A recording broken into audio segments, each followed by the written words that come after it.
Imagine living a life genuinely unaffected by the relentless chaos of the modern world, psychologically resistant to the unpredictable urban flow of fortune, and mentally strong enough to withstand the inevitable difficulties that life will surely bring your way with unwavering determination. It sounds like an impossible dream, doesn't it? Would you believe me if I told you that the key to that kind of profoundly transformative, unshakable life has been around for thousands of years, just waiting patiently for you to discover its extraordinary power? Welcome to a very special philosophical exploration, all a complete, comprehensive guide to the ancient world of Stoicism, where timeless wisdom meets practical, applicable knowledge for contemporary living.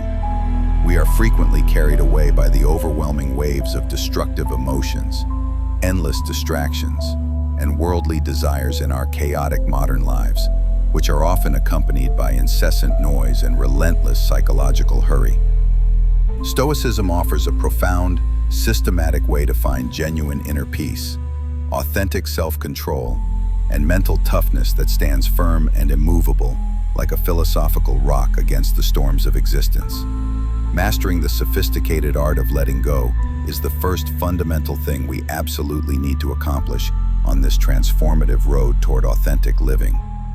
You will learn not only how to tell the crucial difference between things you can control and things you cannot with crystalline clarity, but also how to systematically let go of the things you cannot control with wisdom, grace, and philosophical understanding. We can systematically clear out our inner and outer worlds through the complementary philosophies of Stoicism and minimalism, making deliberate room for more meaningful activities, deeper relationships, and authentic experiences. Making intentional room in our lives for what really counts at the existential level is the essential first step toward genuine fulfillment. The next critical step is to systematically strengthen our willpower with discipline and intention. Building genuine self-discipline is the proven Stoic way to become authentically great in character and spirit. It's about developing unshakable moral values, controlling your impulses with wisdom and restraint, and living a life that doesn't follow society's ever-changing whims, but instead follows unchanging principles that create lasting happiness and profound inner peace. Now that we are properly focused and mentally prepared, we face the inevitable problems in life head-on with courage, wisdom, and philosophical understanding. That's where the mind that can't be broken comes into powerful play.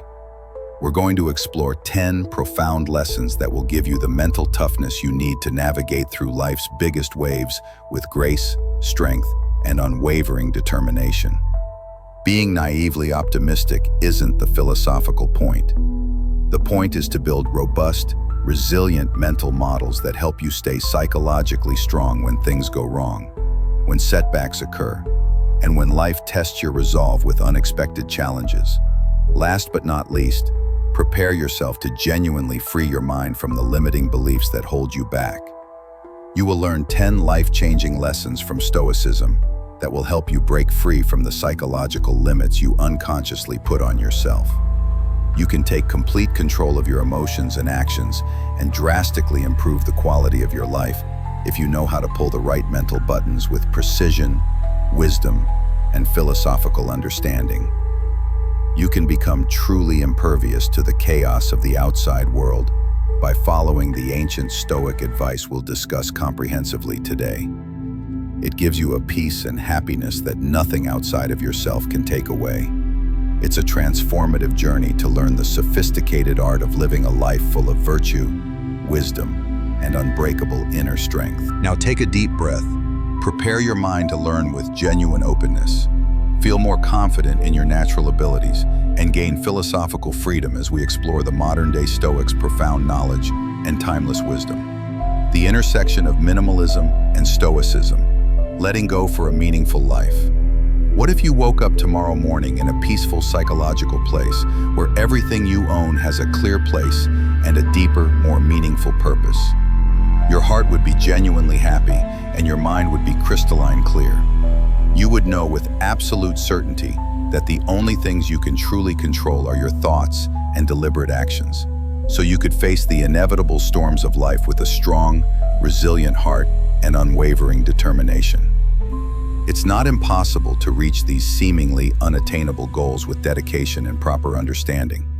In fact, the way to a genuinely meaningful life lies at the very heart of both minimalism and Stoicism, two powerful philosophies that were created hundreds of years apart, but share profound common ground in their approach to human flourishing. Welcome to the philosophical intersection of minimalism and Stoicism, letting go for a truly meaningful life. In this comprehensive exploration, we'll embark on a transformative journey that will help you discover a life that you not only live, but also genuinely love from the depths of your being. First, let's examine the growing modern minimalist trend with proper philosophical context and historical understanding.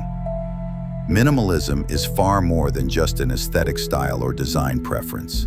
Selectively, it's a profound way of life with deep psychological implications for human well-being. It's about systematically getting rid of the things that aren't truly important, the mental junk that makes our thoughts and physical spaces heavy and burdensome, and focusing instead on the things that genuinely make our lives better and more meaningful. Minimalism started as an art movement that emphasized stark realism and deliberate simplicity in the middle of the 20th century. It slowly crept into many areas of culture, such as music, architecture, and comprehensive lifestyle philosophy. People are increasingly turning to minimalism to reclaim their precious time, physical space, and mental focus. They are discovering that getting rid of physical clutter helps them build deeper relationships, follow their authentic passions, and enjoy a level of psychological depth that material things simply cannot provide. Now let's travel back in time to the busy, intellectually vibrant streets of ancient Athens, where Stoicism first appeared around the 3rd century BC. Like minimalism, Stoicism is fundamentally about making things simpler, but its primary focus is on making things simpler internally, affirmed within the complex landscape of the mind and soul. The philosophy teaches that the best way to live a genuinely happy life is to systematically build self-control, logical reasoning, and ethical behavior. Stoicism helps people figure out what they can truly control and what they cannot with philosophical precision. It encourages people to focus intensely on what they can control and wisely let go of what they cannot. Seneca, Marcus Aurelius, and Epictetus, three towering Stoic philosophers, taught us that what makes us truly happy is not what is happening around us in the external world, but rather our perceptions and carefully considered responses to it. This fundamental insight forms the cornerstone of Stoic philosophy and remains as relevant today as it was 2,000 years ago. Letting go is the profound philosophical thread that connects minimalism and Stoicism at their deepest level. Minimalism tells us to systematically get rid of unnecessary things in our bodies and living spaces, while Stoicism teaches us how to let go of mental loads and psychological attachments that weigh us down. Both philosophies are fundamentally based on the idea that there is genuine freedom in simplicity and wise detachment. Arrogaching means freedom to live a meaningful, deeply happy life. We will learn a tremendous amount about the nuances of both minimalism and Stoicism in this comprehensive exploration. We'll talk about where they came from historically, what they stand for philosophically, and how they can practically improve people's lives in concrete ways. We will also discuss how to apply these philosophies to our everyday lives and compare and contrast them thoughtfully. For example, case studies and anecdotes will show us how these ideas have changed the lives of real people in transformative ways. Finally, we will discuss what we have learned and encourage you to start using parts of minimalism and Stoicism that work for your unique circumstances. As we begin this illuminating trip through the worlds of minimalism and Stoicism, prepare to have your ideas about what it means to live a fulfilling life challenged and expanded. To live a meaningful life, you need to plan ahead thoughtfully, be good in character and action, and be brave enough to let go of what isn't important. Let's go down this road together with courage and wisdom. The historical foundations and modern evolution of minimalism. Now let's get into the first comprehensive part of our conversation, which is about what minimalism truly is at its philosophical core. The minimalist movement, as we know it today, did not emerge by itself in isolation. Like many other transformative art movements that came out in the late 1950s and early 1960s, it has its intellectual and cultural roots deeply embedded in music and visual arts. It was not thought that art had to be psychologically complicated or visually overwhelming in order to be genuinely meaningful. So these revolutionary art forms focused on using simple, essential elements as powerful expressions of truth and beauty. This represented a fundamental shift away from the ornate and complex artistic traditions that had dominated previous eras. As time went on and cultural consciousness evolved, this profound philosophical idea evolved into living minimalism as a comprehensive lifestyle approach. People started to question the consumerist culture that dominated society, and in the early 2000s, minimalism became increasingly popular as a comprehensive way of life.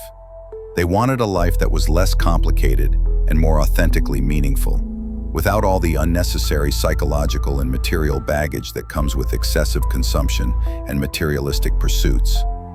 This is where the modern minimalist movement got its intellectual and cultural start. It's a deliberate reaction to the excesses of unbridled capitalism and the genuine search for happiness beyond material wealth and status symbols. The movement represents a return to essential values and authentic living. The fundamental principles that underpin minimalism deserve deeper examination and philosophical analysis. To begin with, minimalism is fundamentally all about making things psychologically easier and more manageable. It means systematically getting rid of the extra, the pointless, and the mentally annoying things, so that you can focus laser-like on what really counts in life. This could mean getting rid of physical junk in your house that serves no purpose, making your schedule more psychologically manageable by eliminating unnecessary commitments, or even cutting back on social media consumption that adds no real value to your life. Making intentional space in your mind and body that truly reflects your deepest values and priorities is what authentic minimalism is fundamentally all about. This is the second core principle, being mindful about intentionality in all aspects of life. Making conscious choices about what to keep and what to let go of is an essential part of minimalism. It's not just about randomly getting rid of things without thought. Preamble, it's about asking fundamental questions. Does this add genuine value to my life? Does this align with my deepest goals and values? Does this serve my highest good? Intentionality means living with clear purpose, instead of just sliding through life unconsciously. It's about making decisions that authentically show what kind of life you want to live, with deliberate consciousness and careful consideration. In the third crucial aspect, quality is invariably more important than quantity in all areas of life. People in a consumerist culture are often told repeatedly that more is inherently better. This simplistic idea is fundamentally questioned by minimalism. Less isn't better just for the sake of being less. It's about having the right things, the meaningful things, instead of collecting a bunch of useless objects that add no real value to your existence. It's better to invest your money and energy into high-quality things and relationships that will last and genuinely enrich your life, rather than accumulating possessions that ultimately burden you. Let's look at the many profound advantages of leading a genuinely simple lifestyle while keeping these core principles firmly in mind. To begin with, minimalism can help you think more clearly and with greater focus and concentration. Getting rid of mental trash and other things that get in the way can help us concentrate more deeply and unleash our natural creativity and innovation. Not having to deal with the constant chaos around us frees up our minds to think more clearly and make better, more conscious decisions about what really matters.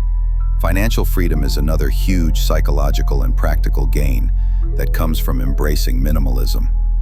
By planning what we buy carefully and systematically putting quality over quantity, we can cut down on unnecessary spending significantly. There may be substantial savings, less debt, and the genuine ability to spend money on meaningful activities and hobbies that truly enrich our lives rather than merely accumulating possessions. The environmental impact of minimalism is also notably favorable for our planet's well-being. Our carbon footprint gets smaller when we consume less and choose more mindfully. Manufacturing and disposing of material goods are two of the main activities that harm the Earth environmentally. We are not only making our own lives better when we choose to live with less and make decisions that are good for the world, we are contributing to global sustainability and environmental stewardship.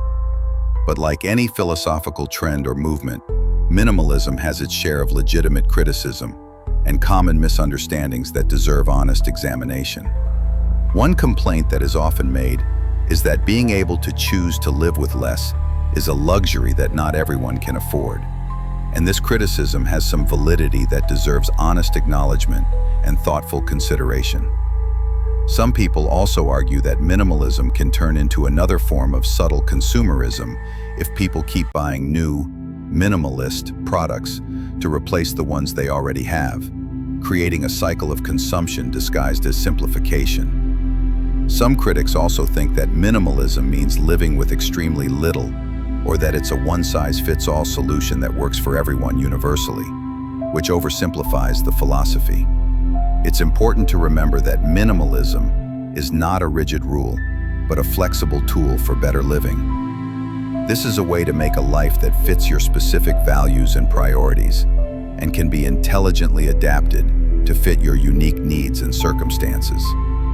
Although these criticisms are important to seriously examine, it is important to remember that minimalism is not a final destination, but rather a continuous process of self-discovery and purposeful living. It's not a rigid set of unchangeable rules, but a flexible philosophy that can be thoughtfully adapted to fit different needs and ways of life. Minimalism doesn't expect us to achieve perfection. Instead, it encourages us to make steady progress and be genuinely aware of the choices we make. In the same way, minimalism shouldn't just be seen as a privilege. The core principles of purposeful living and focusing on quality over quantity can be genuinely motivating for people from all social groups and economic circumstances. Even though some aspects of minimalism may be easier to adopt for those in more stable financial situations, it can be about making the most of what you have and being genuinely happy with simplicity, no matter how many material things you have to clear out.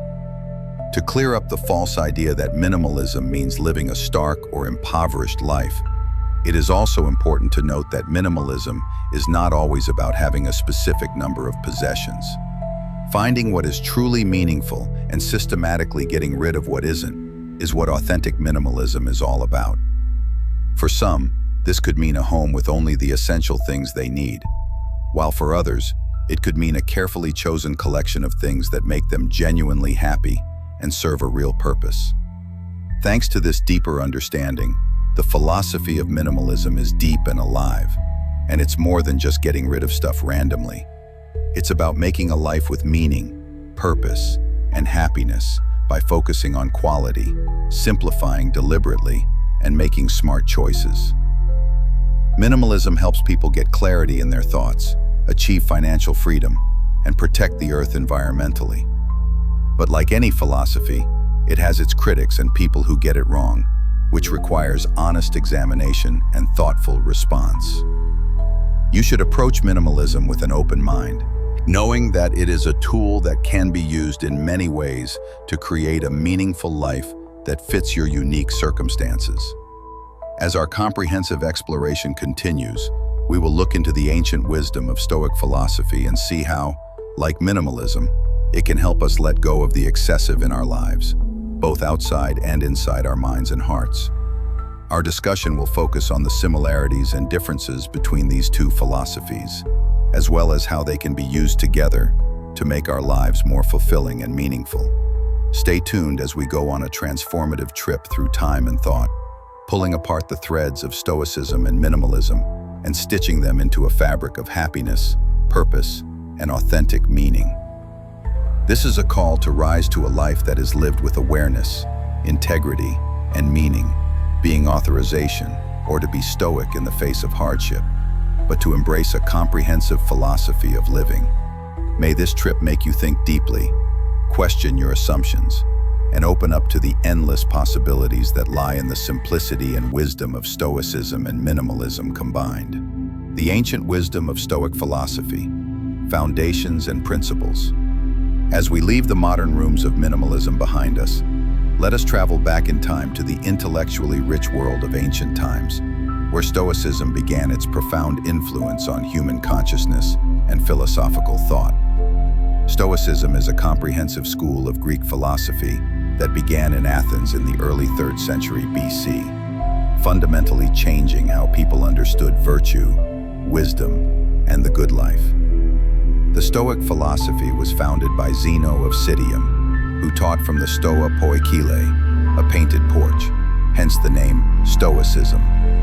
This philosophical school represented a revolutionary approach to understanding human nature and the path to happiness and fulfillment. Later in history, in ancient Rome, Stoicism became extraordinarily popular and influential, becoming one of the most important philosophical movements during the height of the Roman Empire. The practical wisdom of Stoicism appealed to Roman sensibilities, and their emphasis on duty, virtue, and civic responsibility. Seneca, Epictetus, and Marcus Aurelius are the 3 most important and influential figures in Stoic philosophy, each contributing unique perspectives and practical wisdom that continues to influence people today. These 3 philosophers represent different backgrounds and life experiences, yet they all arrived at similar conclusions about the nature of virtue and human flourishing. In his extensive letters and profound writings, Seneca, a Roman politician, dramatist, and philosopher, talks about how Stoic ideas can be practically applied to everyday life with remarkable wisdom and insight. His works demonstrate how Stoic principles can be lived out in the real world, even amidst the complexities of political life and social responsibility. Epictetus, a famous Stoic teacher who was born as a slave in what is now Turkey, offers us the Enchiridion and Discourses, which are important works that provide genuinely useful tips on living a good, virtuous life, despite external circumstances and social limitations. His unique perspective as someone who experienced both slavery and freedom gives his teachings a particular depth and authenticity. Last but not least, Marcus Aurelius, who was emperor of Rome, is sometimes called the philosopher king in the tradition of Plato's ideal ruler. His meditations, which he wrote while he was leading military campaigns and governing the empire, show what he really thought about right and wrong, duty, and the deeper meaning of life. These personal reflections were never intended for publication, making them particularly honest and revealing. Core Stoic principles and their deep significance. The first of the Stoic principles that claims our attention is the supreme importance of reason and rational thinking. To the Stoics, reasoning and rational thinking were the most important faculties in human existence, distinguishing humans from other animals. They emphasized the crucial importance of using logic to understand and navigate in the world effectively and wisely. People thought that this logical approach to thinking would lead naturally to virtue and inner peace, because it allowed people to make choices that were in harmony with nature and genuine morality. Reason was seen not just as a tool for solving problems, but as the foundation of ethical living and human flourishing. The second fundamental idea is the concept of controlling our responses and understanding the dichotomy of control. For Stoics, there is a crystal clear line between what we can control and what we cannot. And this distinction is absolutely crucial for psychological well-being. We have complete control over our thoughts, perceptions, judgments, and deliberate actions. But we cannot directly influence the external world and its chaotic events. We can stay psychologically calm in tough situations by focusing intensely on what we can control and wisely letting go of what we cannot. This principle is perhaps the most practical and immediately applicable aspect of Stoic philosophy. The third principle is seeking virtue as the highest good and the only true source of happiness. Stoic virtue includes wisdom, Sophia, courage, Andrea, justice, dikaiosune, and temperance, sophrosine. In addition to general moral goodness, they believed that the key to happiness and genuine satisfaction was to live a good life that was in perfect tune with reason and nature.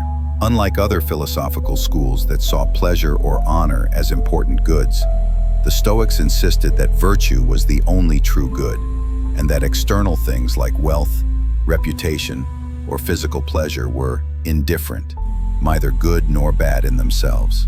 The practical application of ancient wisdom to modern problems. So how can this ancient philosophy help us deal with complex modern problems and contemporary challenges? Stoicism teaches us to detach ourselves from the chaos and look at things objectively through the clear lens of reason when we are confronted with difficulties.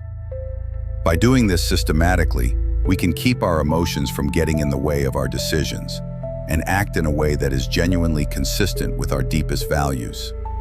It tells us to look at problems not as fundamentally bad things that happen to us, but as valuable chances to learn and grow as human beings. This reframing of adversity is one of the most powerful aspects of Stoic philosophy and can transform how we experience difficult situations.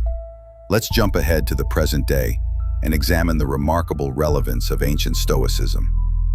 Even though it's an ancient philosophy, its ideas are remarkably relevant and applicable today. Stoicism gives us a practical way to find our way through the storms in a world that is becoming increasingly unstable and uncertain. Cognitive behavioral therapy, CBT, a popular and effective way to help mental health problems, has a focus on reason and control over responses that is very similar to Stoic theory. Many CBT techniques can be traced directly back to Stoic practices and principles. Leaders in the business world are also increasingly using Stoic principles to make smart decisions and build resilience in their teams. The emphasis on focusing on what you can control while accepting what you cannot is particularly valuable in high-pressure business environments. This philosophy gives people who are interested in personal growth practical tools they can use to strengthen their minds and live purposeful, honest lives.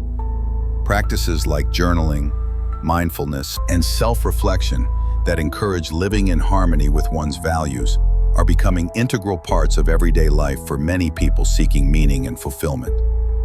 The timeless relevance and universal appeal of Stoicism.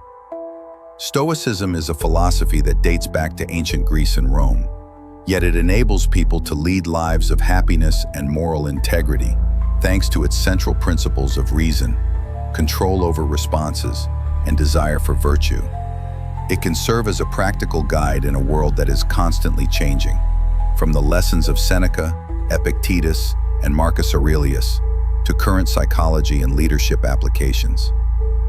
As we learn more about Stoicism, it's important to remember that it's more than just a set of logical thoughts or abstract concepts. It's a call to action and a way of life. The message tells us to develop a wise and good mind, to know what we can control and let go of what we can't, and to see problems as valuable chances to grow as human beings. This is a call to live wisely, as well as with deep thought and consideration. Stoicism offers not just philosophical insights, but practical tools for daily living that can transform how we approach challenges, relationships, and personal growth. The beauty of Stoic philosophy lies in its practical applicability. It's not merely an academic exercise, but a living philosophy that can be implemented immediately in everyday situations. Whether you're dealing with workplace stress, relationship difficulties, financial concerns, or health issues, Stoic principles provide a framework for approaching these challenges with wisdom, courage, and equanimity. The convergence of philosophical traditions, finding common ground. After going into great detail about Stoic philosophy and its rich intellectual heritage, we now come to an intellectually fascinating point where minimalism and Stoicism meet in profound harmony. Although they came about at different historical times and in different cultural situations, both philosophies are fundamentally based on the idea of letting go.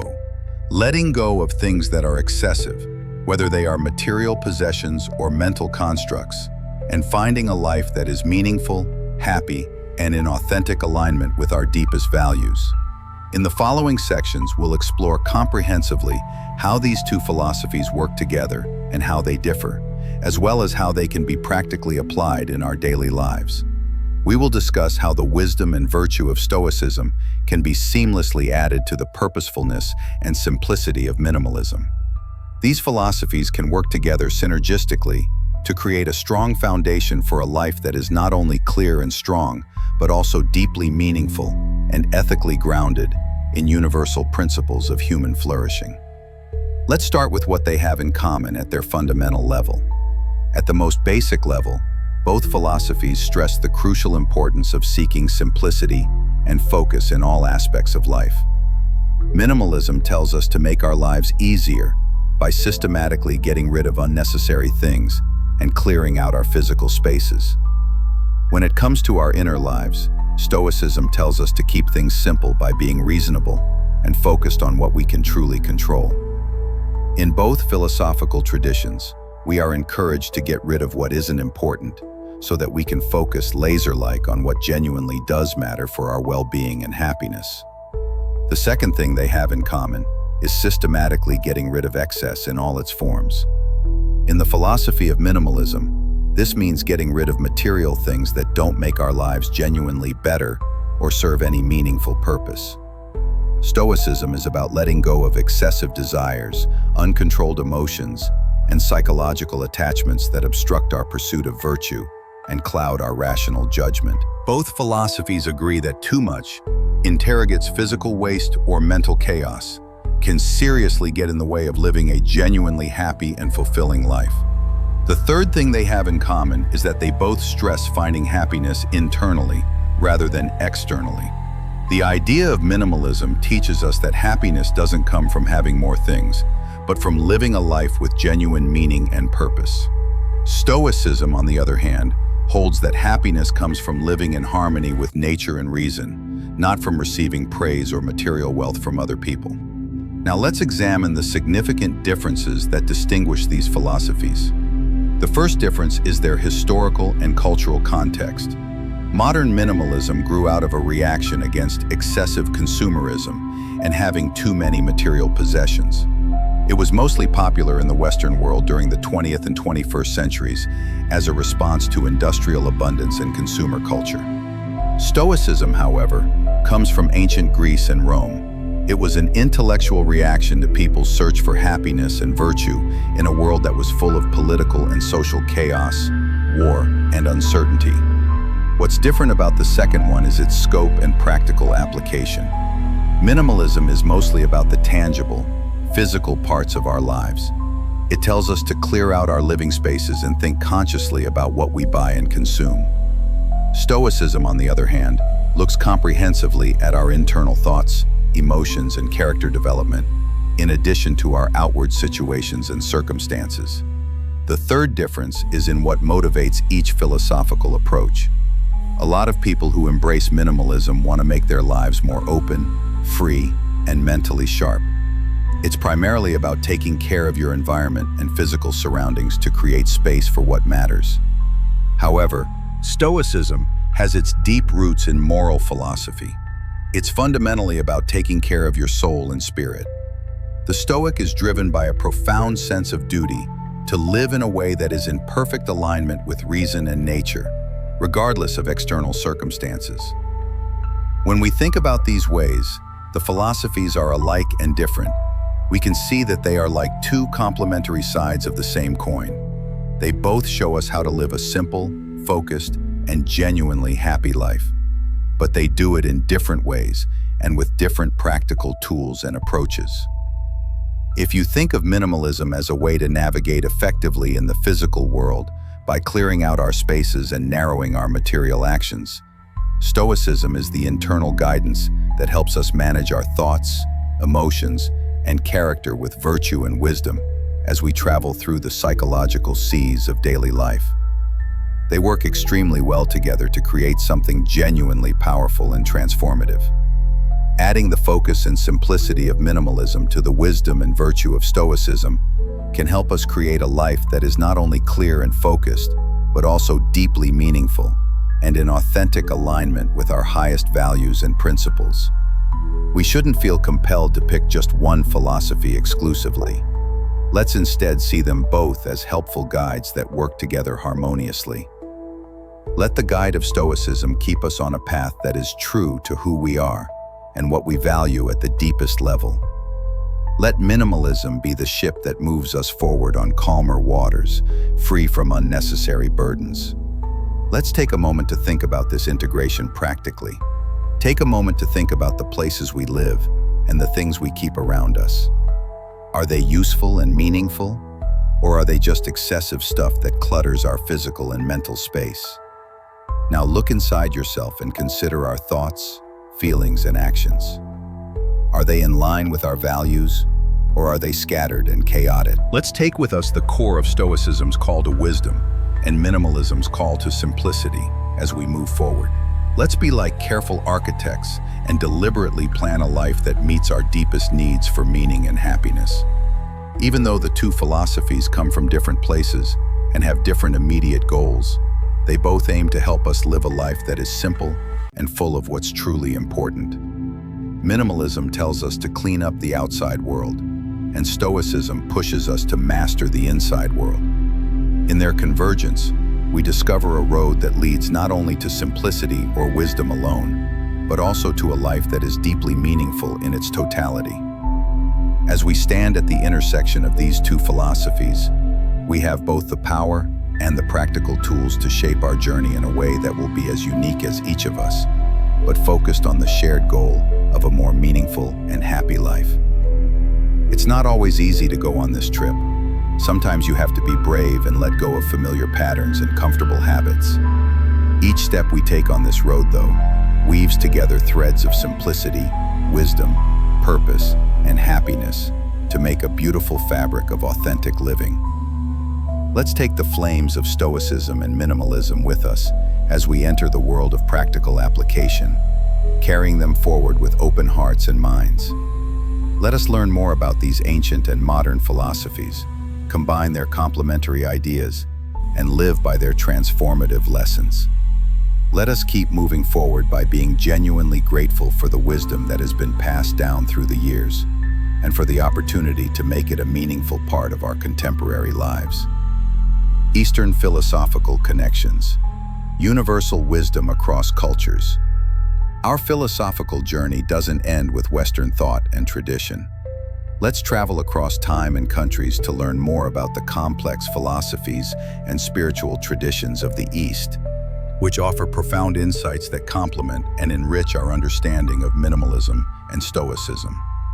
With its thousands of years of rich history and deep contemplative thought, the Eastern philosophical tradition has a tremendous amount to offer people who want to live a meaningful, purposeful life. It's intellectually fascinating that Stoicism and minimalism are related to Eastern philosophies in numerous profound ways that reveal universal human concerns about suffering, attachment, and the path to genuine happiness. Let's explore these beautiful philosophical similarities and see how they can enrich our lives and deepen our understanding of what it means to live well. Buddhism and the middle way, balance and non-attachment. Buddhism's middle way is one of the most important and influential ideas in Buddhist philosophy and practice. This principle supports a path of balance and staying away from extremes, which is remarkably similar to minimalism in its rejection of both excess and extreme deprivation. According to the middle way, we can live a healthy life that is good for our spiritual growth if we don't indulge in either excessive luxury or extreme frugality and self-denial. The Four Noble Truths and the Noble Eightfold Path, which are also fundamental parts of Buddhist doctrine, are profound instructions for living without psychological attachments, alleviate that fits perfectly with Stoic principles of detachment from external goods. The Four Noble Truths describe human suffering, dukkha, and what fundamentally causes it, primarily our attachments and cravings. The Noble Eightfold Path, on the other hand, gives practical advice on how to stop suffering through right behavior, right motivation, right speech, right action, right livelihood, right effort, right mindfulness, and right concentration. When we talk about mindfulness, Buddhism has a long, rich history of focusing on the present moment and practicing meditation with deep intentionality. These techniques are remarkably consistent with Stoic awareness and present moment focus. Both traditions emphasize concentrating on our inner selves and letting go of fleeting emotions that don't serve our highest good. Focusing on the current moment and what really counts are benefits of meditation that both Buddhist and Stoic traditions emphasize strongly. These meditative practices help develop inner peace, clear thinking, and the ability to observe our thoughts and emotions without being controlled by them. The Buddhist concept of impermanence, anicca, also aligns closely with Stoic acceptance of change and the transient nature of external circumstances. Both traditions teach that suffering arises from our resistance to the natural flow of change and our attachment to things that are inherently temporary. Taoism and Wu Wei, natural simplicity and effortless action.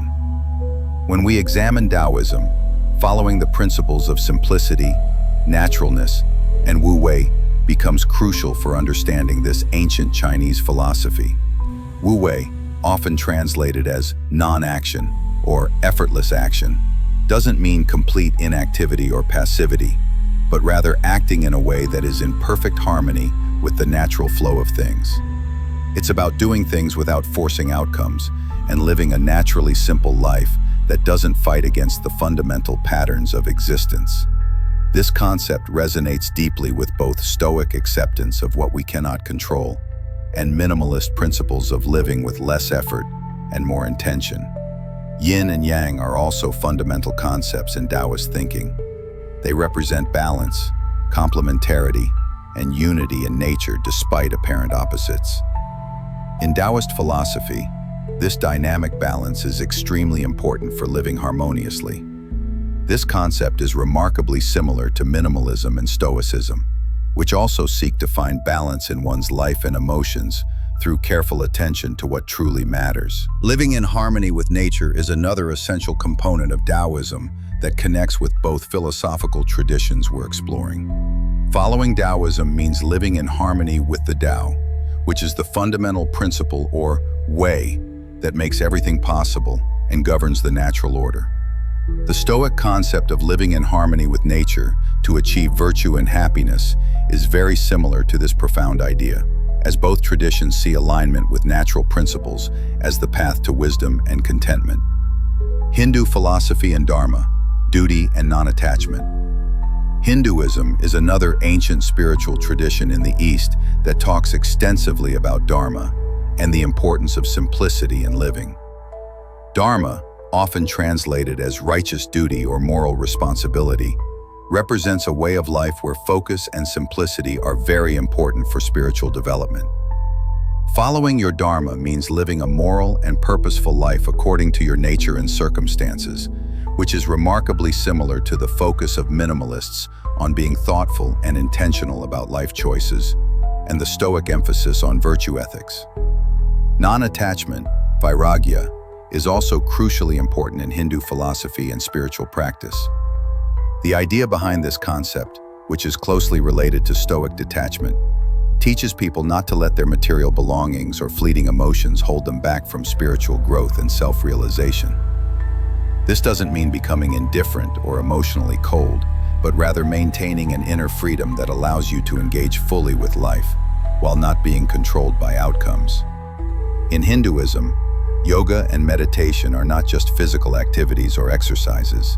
They are also profound ways to find out more about yourself and align your actions with your inner values and spiritual nature. This is very similar to Stoic self-reflection and the practice of aligning oneself with what is good and reasonable.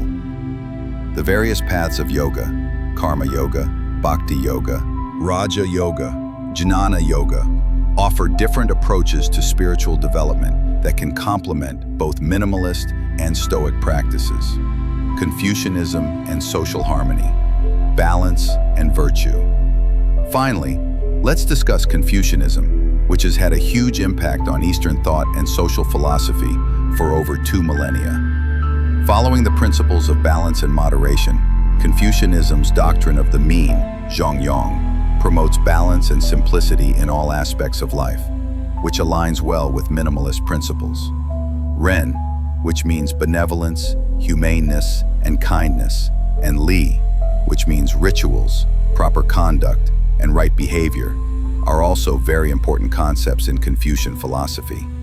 In line with Stoic values, these ideas emphasize moral qualities and how to act properly in public and private life.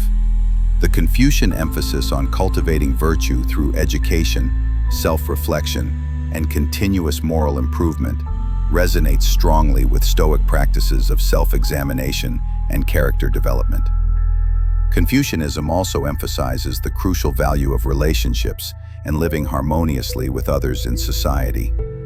This shows how important it is for Stoics to be actively involved in their communities and understand that they are part of a bigger whole, contributing to the common good.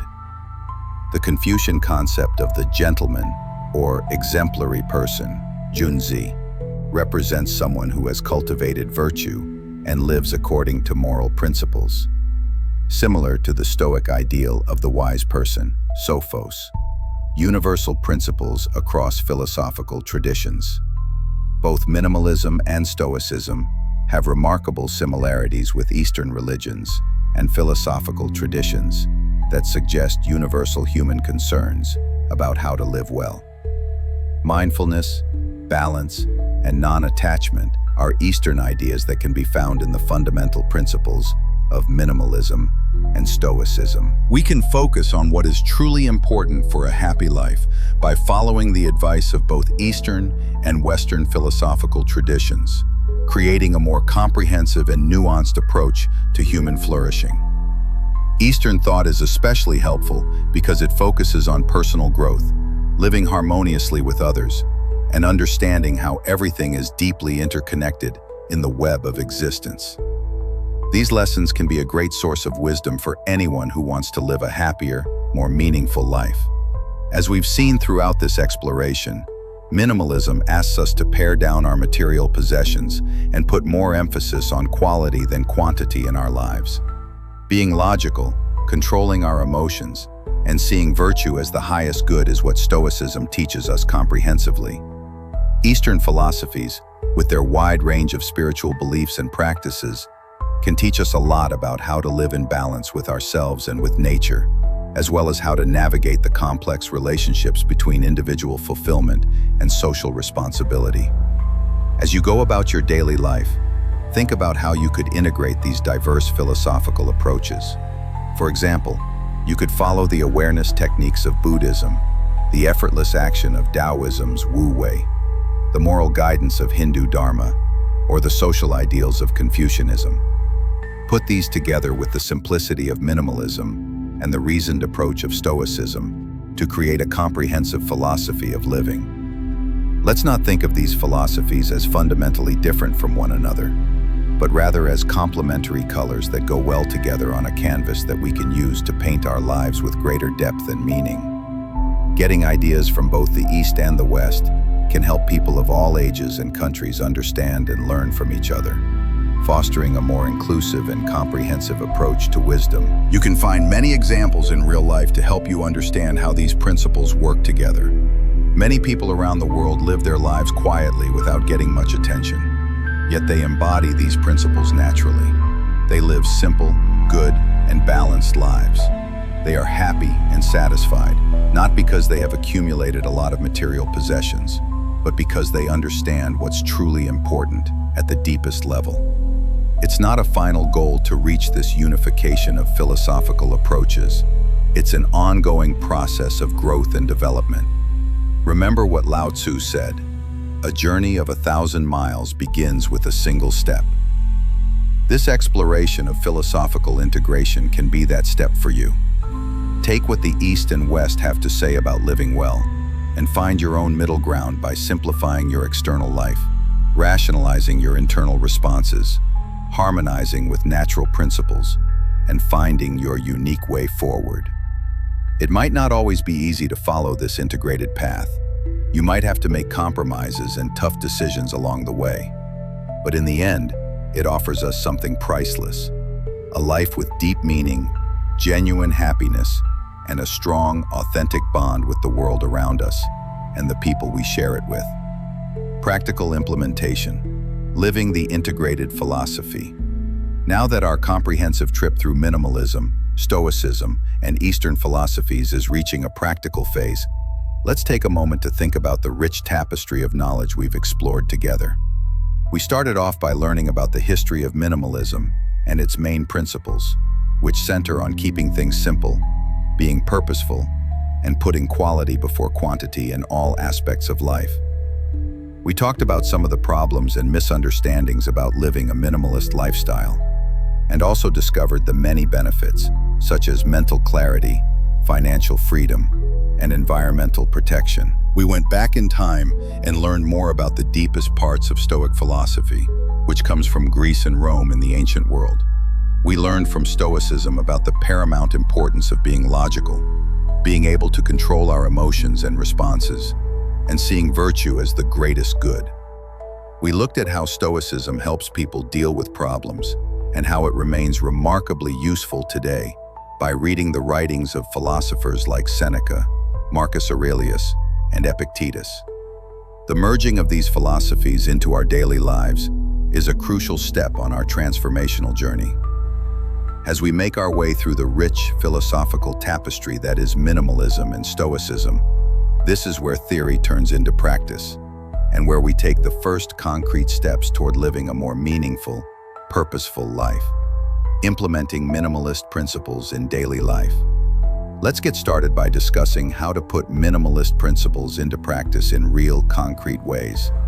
First, systematically clean up your actual physical space with intention and mindfulness. Take a careful, honest look at what you own and ask yourself penetrating questions. Does this serve a genuine purpose in my life? Does this make me happy or bring me joy? Does this align with my values and goals? If the answer to these questions is no, you might want to let these items go with gratitude for whatever service they may have provided. You can take your time with this process. There's no need to rush or feel overwhelmed. Start with one room or even just one drawer and work your way up gradually. The goal is not to achieve some arbitrary level of minimalism, but to be genuinely thoughtful about each decision you make. Second, be extremely aware and mindful of what you're consuming, not just materially, but also mentally and emotionally. Think carefully about whether the thing you're considering acquiring is important and in authentic alignment with your values before you buy it or bring it into your life. You can use this way of thinking in other areas of your life too, like relationships, commitments, media consumption, and how you spend your time and energy. Last but not least, systematically put quality over quantity in all areas of your life. Invest your money, time, and energy in things and people that will make your life genuinely better and more meaningful. This doesn't always mean spending more money. Characterization. It could also mean giving more time and genuine care to what truly matters and serves your highest good. Applying Stoic philosophy to decision-making and life challenges. Now let's talk about how to use Stoic philosophy to make better decisions and deal with challenging situations that inevitably arise. To start, work diligently on understanding the dichotomy of control with real clarity and depth. Know with absolute certainty what you can control and what you cannot. External events, other people's actions, and circumstances beyond your influence are often out of your hands, but you can always choose how to respond and what actions to take in response to these situations. When you're facing a problem or challenge, ask yourself honestly and directly, what aspects of this situation can I actually control? What actions can I take that align with my values? Put your attention and energy specifically on those things that are within your sphere of influence. Second, think deeply about your core values and make choices based on them consistently. Stoicism tells us that being virtuous is the highest good and the only reliable source of happiness. Choose to act in a way that is honest, trustworthy, just, and genuinely caring, regardless of what others might think or do. Lastly, regularly practice being aware and thinking about yourself with clear intention and purpose. Take some time each day, perhaps in the morning or evening, to think carefully about the things you did, the choices you made, and the emotions you experienced. This practice of self-reflection helps you become more rational and emotionally strong over time, building your capacity for wisdom and good judgment. Integrating both philosophies for personal growth. How can we find a harmonious balance between Stoicism and minimalism for our personal growth and development? All of this must work together synergistically rather than in isolation. Simplify your external surroundings with minimalism to support your values and goals, creating physical space that reflects your priorities, and train your mind to be strong, focused, and virtuous with Stoicism. It's also important to understand that Stoicism and minimalism are not either-or approaches to living that require you to choose one over the other. They are flexible philosophies that can be intelligently adapted to fit your specific needs, circumstances, and goals. Be steady and consistent in your practice. Take small steps consistently rather than trying to change everything at once, and be ready to adjust how you implement these approaches as you learn and grow through experience. The key is to see these philosophies as complementary tools in your toolkit for living well, rather than rigid rules that must be followed perfectly. Each person's implementation will look different based on their unique circumstances, personality, and life situation. Real-world examples and case studies. Here are some inspiring examples of real people who have successfully combined the two philosophies to help you understand what's possible when these approaches are integrated thoughtfully.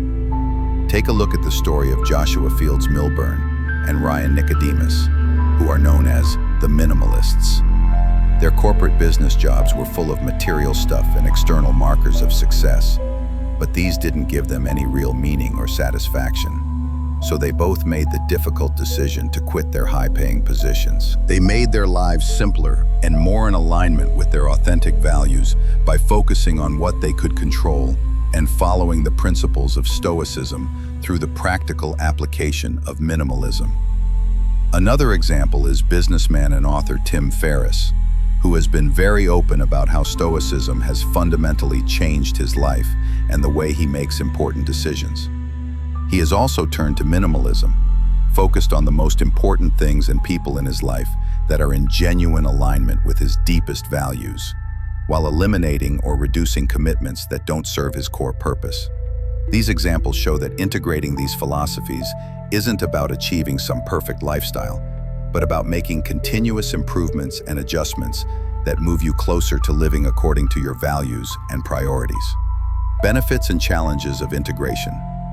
Combining Stoicism and minimalism can be a tremendously powerful way to grow as a person and live a more meaningful life. By making our outside world simpler through minimalism and strengthening our minds with Stoicism, we can create a life that is not only free of unnecessary clutter, but also full of meaning and genuine happiness. However, as we come to the end of this practical section, let's be honest about the challenges as well as the benefits. The path to combining minimalism and Stoicism can be very rewarding, but there are some problems along the way that require effort, commitment, and sometimes the willingness to leave our comfort zones. It's also important to remember that integration is not a final destination, but a path of growth and change that never ends. The way we understand and apply these philosophies will evolve and grow as we do, and what works for us at one stage of life may need to be adjusted as our circumstances change. Building a sustainable practice. As we continue to explore these philosophical approaches, let's remember to be kind and patient with ourselves. It takes time to make meaningful changes, especially ones that affect how we live and think fundamentally. We will stumble and fall sometimes, and that's not only okay. Sexism is part of the learning process. The important thing is that we get back up, learn from these experiences, and move forward with more wisdom, energy, and focus. We are not going on this trip by ourselves. Asserting countless people have gone down similar roads, combining minimalism and Stoicism in their search for a more meaningful life. We can learn from their experiences and be inspired by their stories. finding encouragement in the knowledge that others have successfully navigated these challenges before us. It can also comfort us to know that we are not the only ones looking for meaning and happiness through philosophical living. I want you to take a moment to think deeply about what you like about both Stoicism and minimalism. You should think carefully about how you can apply these principles to your own unique life and how they can help you grow and achieve genuine happiness. Consider starting small, perhaps with one area of your life where you can begin applying these principles consistently. Let's keep going down this path together, taking in the wisdom and practical usefulness that Stoicism and minimalism have to offer. These philosophies can make our lives significantly better, help us let go of the excessive and unnecessary, and give us a deep sense of meaning and purpose that enriches every aspect of our existence. Marcus Aurelius, the philosopher-emperor's path to self-discipline. Marcus Aurelius stands as one of the few people in history who has had such a profound and lasting impact on both philosophy and practical leadership. As Emperor of Rome and a devoted follower of Stoicism, his life was a living example of self-discipline and inner strength, applied to the highest levels of responsibility and power. Today we'll examine his philosophies in greater detail. Look at how he taught and demonstrated self-discipline throughout his remarkable life, and find practical ways to incorporate his timeless lessons into our own contemporary lives. Stoicism is based on the foundational ideas of a school of philosophy that started in ancient Greece around the 3rd century BC and flourished throughout the Hellenistic period and during the time of the Roman Empire. Because of what Marcus Aurelius wrote and taught through his personal example, Stoicism became extraordinarily famous and influential, reaching far beyond academic circles to influence practical ethics and governance. Epictetus and Zeno of Citium, two early Stoic philosophers, made important foundational contributions to what we know about Stoic philosophy, establishing the core principles that would guide the school for centuries. As a comprehensive philosophy of life, Stoicism emphasizes the paramount importance of self-discipline, personal virtue, and psychological resilience in the face of adversity. It offers a practical way to deal with life's inevitable problems, handle and control emotions effectively, and find genuine peace in the midst of external chaos and uncertainty. The Stoics believe fundamentally that we have complete control over our own thoughts, actions, and emotional responses, but not over the things that happen around us in the external world. This distinction between what is up to us and what is not up to us forms the cornerstone of Stoic practice.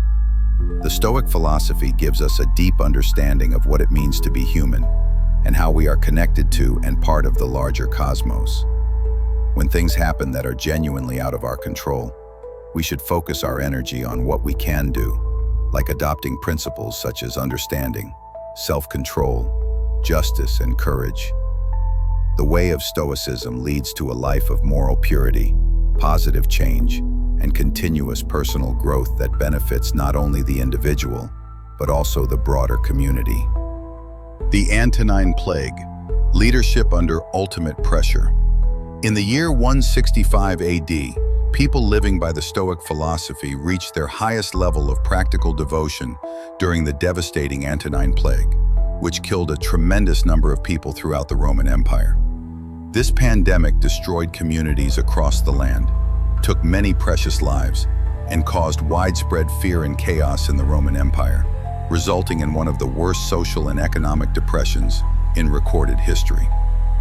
During this monumental crisis that tested the very foundations of civilization, Emperor Marcus Aurelius showed amazing leadership skills by blending his unshakable determination with the deep, practical lessons of the Stoic philosophy. He navigated through the plague by using the Stoic way of thinking, which gave his people security, courage, and hope during an extremely dark and uncertain time. The Antonine Plague, which modern historians believe was likely smallpox or measles, hit the Roman Empire with a devastating force that had never been experienced before in living memory. The plague quickly spread throughout the vast empire, destroying the empire's carefully built social and economic order, and making the people afraid because of the chaos and uncertainty it caused. Trade routes were disrupted, armies were decimated, and entire cities were left nearly empty as the disease spread relentlessly across the Mediterranean world. As a leader facing this unprecedented crisis, Aurelius understood how important it was to have a philosophical framework to guide people through this time of chaos, and turned to the profound wisdom of Stoic philosophy. He looked inside himself for wisdom and strength to help him face this enormous task that would have overwhelmed lesser leaders. Aurelius followed the fundamental practice of Stoicism, which teaches that you should accept the difficulties of life with equanimity and stay virtuous even when things go terribly wrong. Stoic philosophers like Epictetus and Seneca had taught him that virtue alone is enough to make someone genuinely happy.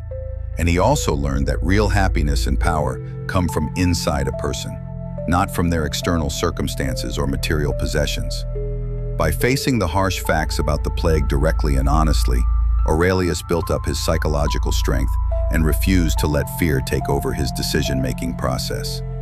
Instead of being paralyzed by the magnitude of the crisis, he concentrated on his own character and how he dealt with the problem, which were under his complete control. Marcus Aurelius set a powerful example for his people by living by the Stoic values he believed in. He showed unshakable courage and resilience by staying strong even when he was going through terrible personal losses and huge public problems. Even though governing during the plague put his health at constant risk, he worked tirelessly to meet the needs of his people, showing understanding and kindness through his actions rather than just his words.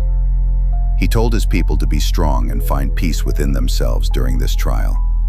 There was tremendous chaos going on in his external life, but Stoicism helped him find meaning and purpose even in the midst of suffering.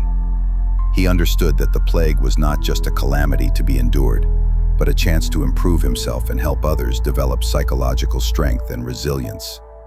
The situation acted as a stark reminder of how short life is and how important it is to live virtuously while we have the opportunity.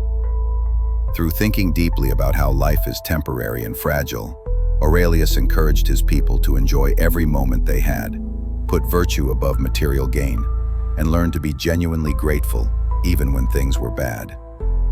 The Roman Empire was ultimately strengthened and comforted by Aurelius's application of Stoic philosophy, despite the Antonine Plague's severe suffering and massive death toll. His guidance and inner strength made it possible for the kingdom to eventually recover and be restored, demonstrating the practical power of philosophical principles in times of crisis. Today, the lessons of Stoicism that Aurelius taught us through his example remain remarkably relevant because they remind us of the strength of the human spirit and the ability to find inner peace and purpose even in the worst situations that life can present.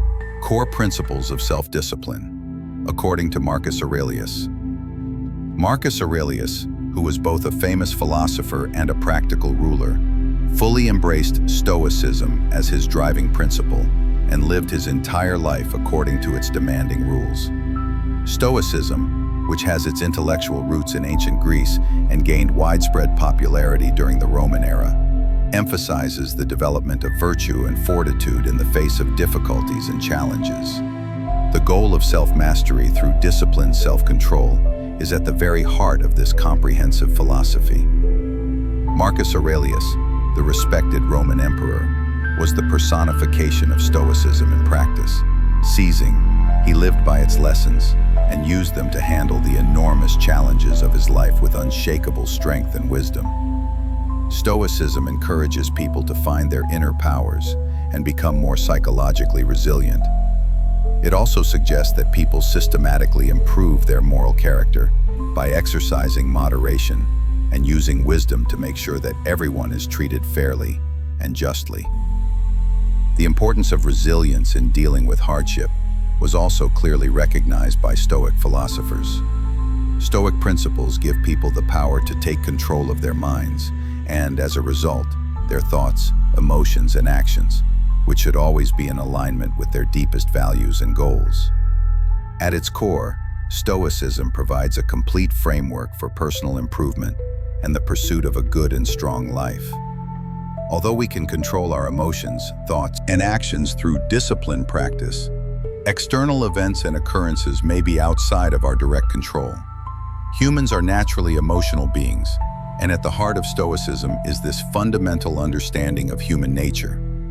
As Marcus Aurelius put it so eloquently, real power comes from being able to control your own thoughts and actions, rather than trying to control external circumstances. We can reach this level of inner strength by systematically working on our self-discipline day by day. Marcus Aurelius wrote in his famous book, Meditations, "You have power over your mind, nothing not outside events. Realize this, and you will find strength."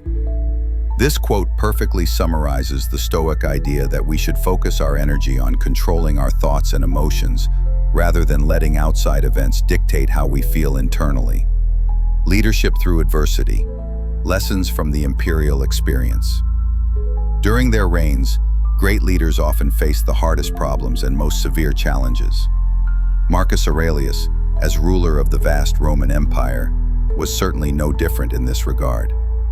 During his time in office, he faced many difficult problems and failures that tested his strength, determination, and philosophical convictions to their limits. As Emperor of Rome, Aurelius had to deal with many difficult situations that required all of his attention, intelligence, and smart thinking. The Roman Empire was in danger of losing its security and prosperity because of various threats, including civil unrest, border wars with barbarian tribes, political conspiracies, and unstable economic conditions. Despite these overwhelming problems, he faced them with unshakable resolve and a genuine dedication to the well-being of his people. During his rule, Aurelius demonstrated an unmatched ability to bounce back from losses and setbacks. He understood that being a true leader meant persisting with things even when they became extremely tough and seemingly impossible. He never gave up on finding solutions that would protect the empire's well-being, even when it meant accepting military defeats or dealing with serious problems within the empire's borders. His leadership style was marked by his remarkable ability to keep going even when things went terribly wrong. In addition, his spiritual beliefs, all his daily practice of Stoicism, helped him enormously when things were hard.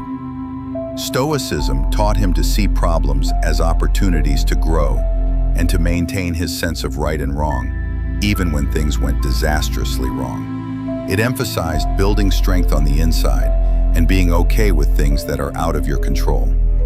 By systematically using Stoic principles in his leadership style, Aurelius was able to deal with failures in a philosophical way, which made him strong and motivated the people around him to persevere. Despite the huge problems he had to deal with throughout his reign, he stayed committed to the well-being of his people above his own comfort or convenience. His dedication to good government and the relentless search for justice was a driving force during his rule. Taking concrete action to address the worries of his people, he made important changes to improve living conditions and promote the empire's overall well-being. Marcus's personal life was a great example of how well he could maintain self-discipline, even under enormous pressure. Marcus was found to be humble and deeply aware of how temporary power and material things are, even when he was emperor of the most powerful empire in the world. Meditations and philosophical thoughts that led to constant self-improvement while seeking wisdom were important parts of Marcus's daily personal life. He was also a man of great character, which helped him make difficult choices and act in certain ways that served the greater good, rather than his personal interests. Aurelius rose to power as a leader of great strength and intelligence, leaving a lasting record of bravery and kindness that continues to inspire people for generations. Practical applications for modern life. Implementing Aurelius's wisdom. As Marcus Aurelius showed the ancient world, we are still learning about Stoic principles to develop self-discipline in our contemporary lives. We can use some of these same fundamental principles practically in our daily lives with remarkable effectiveness. Being consistent in practice and engaging in honest self-judgment are two very useful ways to develop self-discipline. We can make it a daily habit to think about our values and life purpose every morning, just like Marcus Aurelius did in his personal practice. This will help us see how our actions and words match up with those things we claim to value. The physical discipline of daily exercise not only improves our physical health, but also makes our minds stronger and more resilient.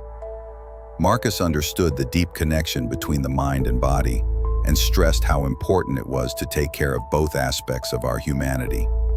Being mindful is another powerful way to develop self-discipline.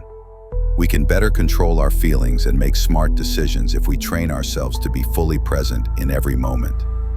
One of the key ideas behind Stoicism is to be grateful and try to maintain inner calm. Marcus Aurelius thought that noticing the wonderful and beautiful things in life, even when things are hard, can make you stronger and more resilient. We can become more firm in character by practicing gratitude every day and keeping things in proper perspective. Last but not least, Stoic philosophy places a high value on society and human relationships. Marcus felt that working together and helping other people become more self-disciplined could be very helpful for everyone's development. The Marcus Aurelius principles require us to take a critical look at Stoic philosophy as it relates to developing self-discipline in the modern world. Marcus Aurelius wrote extensively about how important it is to have control over your mind, which is the first fundamental thing to consider. During his meditations, he talked about how the quality of our lives is directly linked to the way we think, and how important it is to exercise conscious control over our thoughts. Marcus Aurelius believed that the only way to achieve real power was to be able to control our own minds and deliberately choose what we think about. Marcus Aurelius said that our perceptions, emotions, and behaviors are all shaped by the thoughts we habitually have. He understood that negative or useless thoughts can cause pain and prevent us from living fulfilling lives. Because of this understanding, he pushed for the practice of mindfulness and self-awareness, telling people to become aware of their thought processes and actively fight against false beliefs and destructive thinking patterns. To control our thinking effectively, we need to maintain discipline and alertness all the time. It means constantly questioning the truth of our thoughts, changing the way we think about negative stories and situations, and picking more positive, rational points of view to live a more fulfilling life. We can match our thoughts with Stoic principles and have an inner conversation that is based on reason and ethics. Writing in a journal was a useful skill that Marcus Aurelius used extensively. He looked at his thoughts and emotions every day, reflecting and introspecting to try to figure out where they came from and what impact they had on his life and decisions. This practice helped him notice patterns in the way he thought and enabled him to change his thoughts in a way that led to better outcomes and greater wisdom. Marcus Aurelius believed that we could become stronger in the face of hardship by controlling our thinking. He understood that we can't control what happens in the outside world, but we can choose how to react to it. Whatever is going on externally, we can find inner peace and strength by actively focusing our thoughts on things like gratitude, acceptance, and virtue. Practicing controlling our thinking is still useful and important in the current world.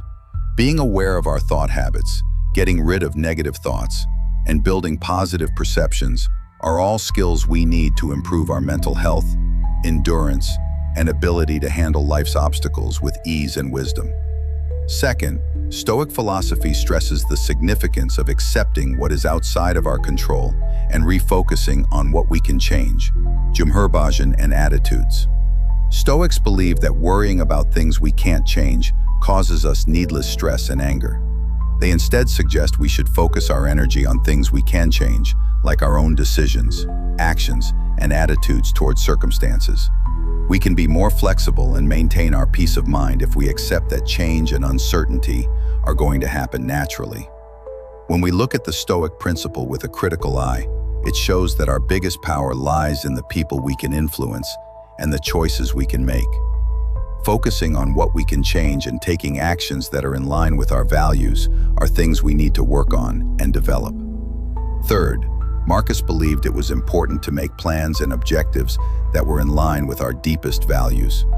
To become self-disciplined, you need to have a clear calling, goal, and life purpose. We make good decisions and take good actions when we know our values and make sure they are in alignment with our goals. Setting goals based on our values helps us figure out what's most important to us, and gives us direction as we face the challenges of life. In line with our true selves, it helps us make choices and decisions that give us a sense of dignity and satisfaction in our purpose. We can focus our efforts and actions on self-discipline and personal growth by making our purpose clear and setting meaningful goals. Marcus Aurelius said that learning self-control is one of the most important parts of becoming self-disciplined. In order to develop inner strength and achieve personal growth, he thought we must exercise control over our desires, urges, and emotional reactions. Self-control helps us learn to wait for what we want, say no to temptations, and make decisions that are in line with our values and long-term goals. Self-control, according to Marcus Aurelius, is not about denying ourselves joy or pleasure. Instead, it's about making choices that will bring you more happiness and help you grow as a person over time. By controlling ourselves, we boost our willpower and become more dedicated to our self-discipline road. Marcus pointed out that building up resilience is an important part of Stoic philosophy and personal development. Stoicism teaches us not to be afraid of the problems and failures that come up in life, but to see them as chances to learn and grow stronger. In this context, resilience means being able to deal with problems and difficulties while still feeling strong and stable inside. Marcus says that an attitude that accepts that life changes and is unpredictable helps people develop resilience. Stoics know that we can't change the things that happen to us outside of our control, but we can change how we react internally to those circumstances. When we accept that things will change and that the world is uncertain, we build up inner strength that lets us handle the storms of life with strength and calm. In Stoicism, being resilient also means seeing losses and mistakes as opportunities to grow as a person. Stoics see challenges as chances to put traits like courage, determination, and patience into practice, rather than as barriers to overcome. We build the strength to handle life's ups and downs by accepting difficulties as part of our journey of growth. When we focus on the things we can control, we can direct our attention to them and feel better about ourselves. We become more resilient when we don't let outside events control how we feel. We can keep our inner peace and calm even when bad things happen, because we have developed genuine resilience. In Stoic philosophy, building resilience involves accepting life's imperfections, seeing setbacks as chances to grow, and concentrating on what we can control. Before we conclude this comprehensive exploration, let's examine 3 important lessons from Marcus Aurelius's most important work, Meditations, that can help us become more self-disciplined and understand how important it is to live a good and fulfilling life. The power of the present moment is the first crucial lesson. Marcus Aurelius said in Meditations, "Do not bother yourself by picturing your life as a whole. Do not load into your mind the many and varied troubles that have come to you in the past and will come again in the future. But ask yourself with each present difficulty, what is there in this that is unbearable and beyond endurance?" This quote perfectly captures what it means to be fully in the present moment. Often we can't be self-disciplined because our thoughts are filled with regrets from the past or worries about the future. Aurelius shows us how important it is to focus on the present moment. By doing so, we can break down seemingly overwhelming tasks into doable pieces and practice control and discipline in our immediate actions. This focus on the present moment is a cornerstone of self-discipline, allowing us to take meaningful and virtuous actions without being overwhelmed by the weight of past mistakes or future uncertainties. Lesson 2 is detachment from outward approval and validation. Marcus Aurelius was very aware of how short-lived fame and other people's opinions were. He wrote, "I have often wondered how it is that every man loves himself more than all the rest of men, but yet sets less value on his own opinions of himself than on the opinions of others." This observation highlights the human tendency to seek validation and approval from the outside world, often at the expense of our own values and integrity. Self-discipline, as Aurelius suggests, requires a detachment from this outward reinforcement. Instead, we must focus on cultivating inner virtues and following our moral compass. This inner-directed focus enables us to make decisions and take actions that are in alignment with our values, rather than being swayed by the ever-changing opinions of others. It helps us build a strong foundation of self-discipline that is grounded in self-respect and personal integrity. Lesson 3 is adaptability and acceptance in the face of life's challenges. One of the most celebrated quotes from Meditations is, "The impediment to action advances action. What stands in the way becomes the way." This quote is the epitome of adaptability and acceptance, careless, closely associated with self-discipline. Marcus Aurelius teaches us that obstacles and challenges are not just to be endured, but can be transformed into opportunities for growth and learning. Self-discipline involves the ability to adapt our actions and attitudes in response to the challenges we face. Instead of resisting or lamenting the difficulties, we can embrace them as opportunities to exercise virtue, to learn, and to grow stronger.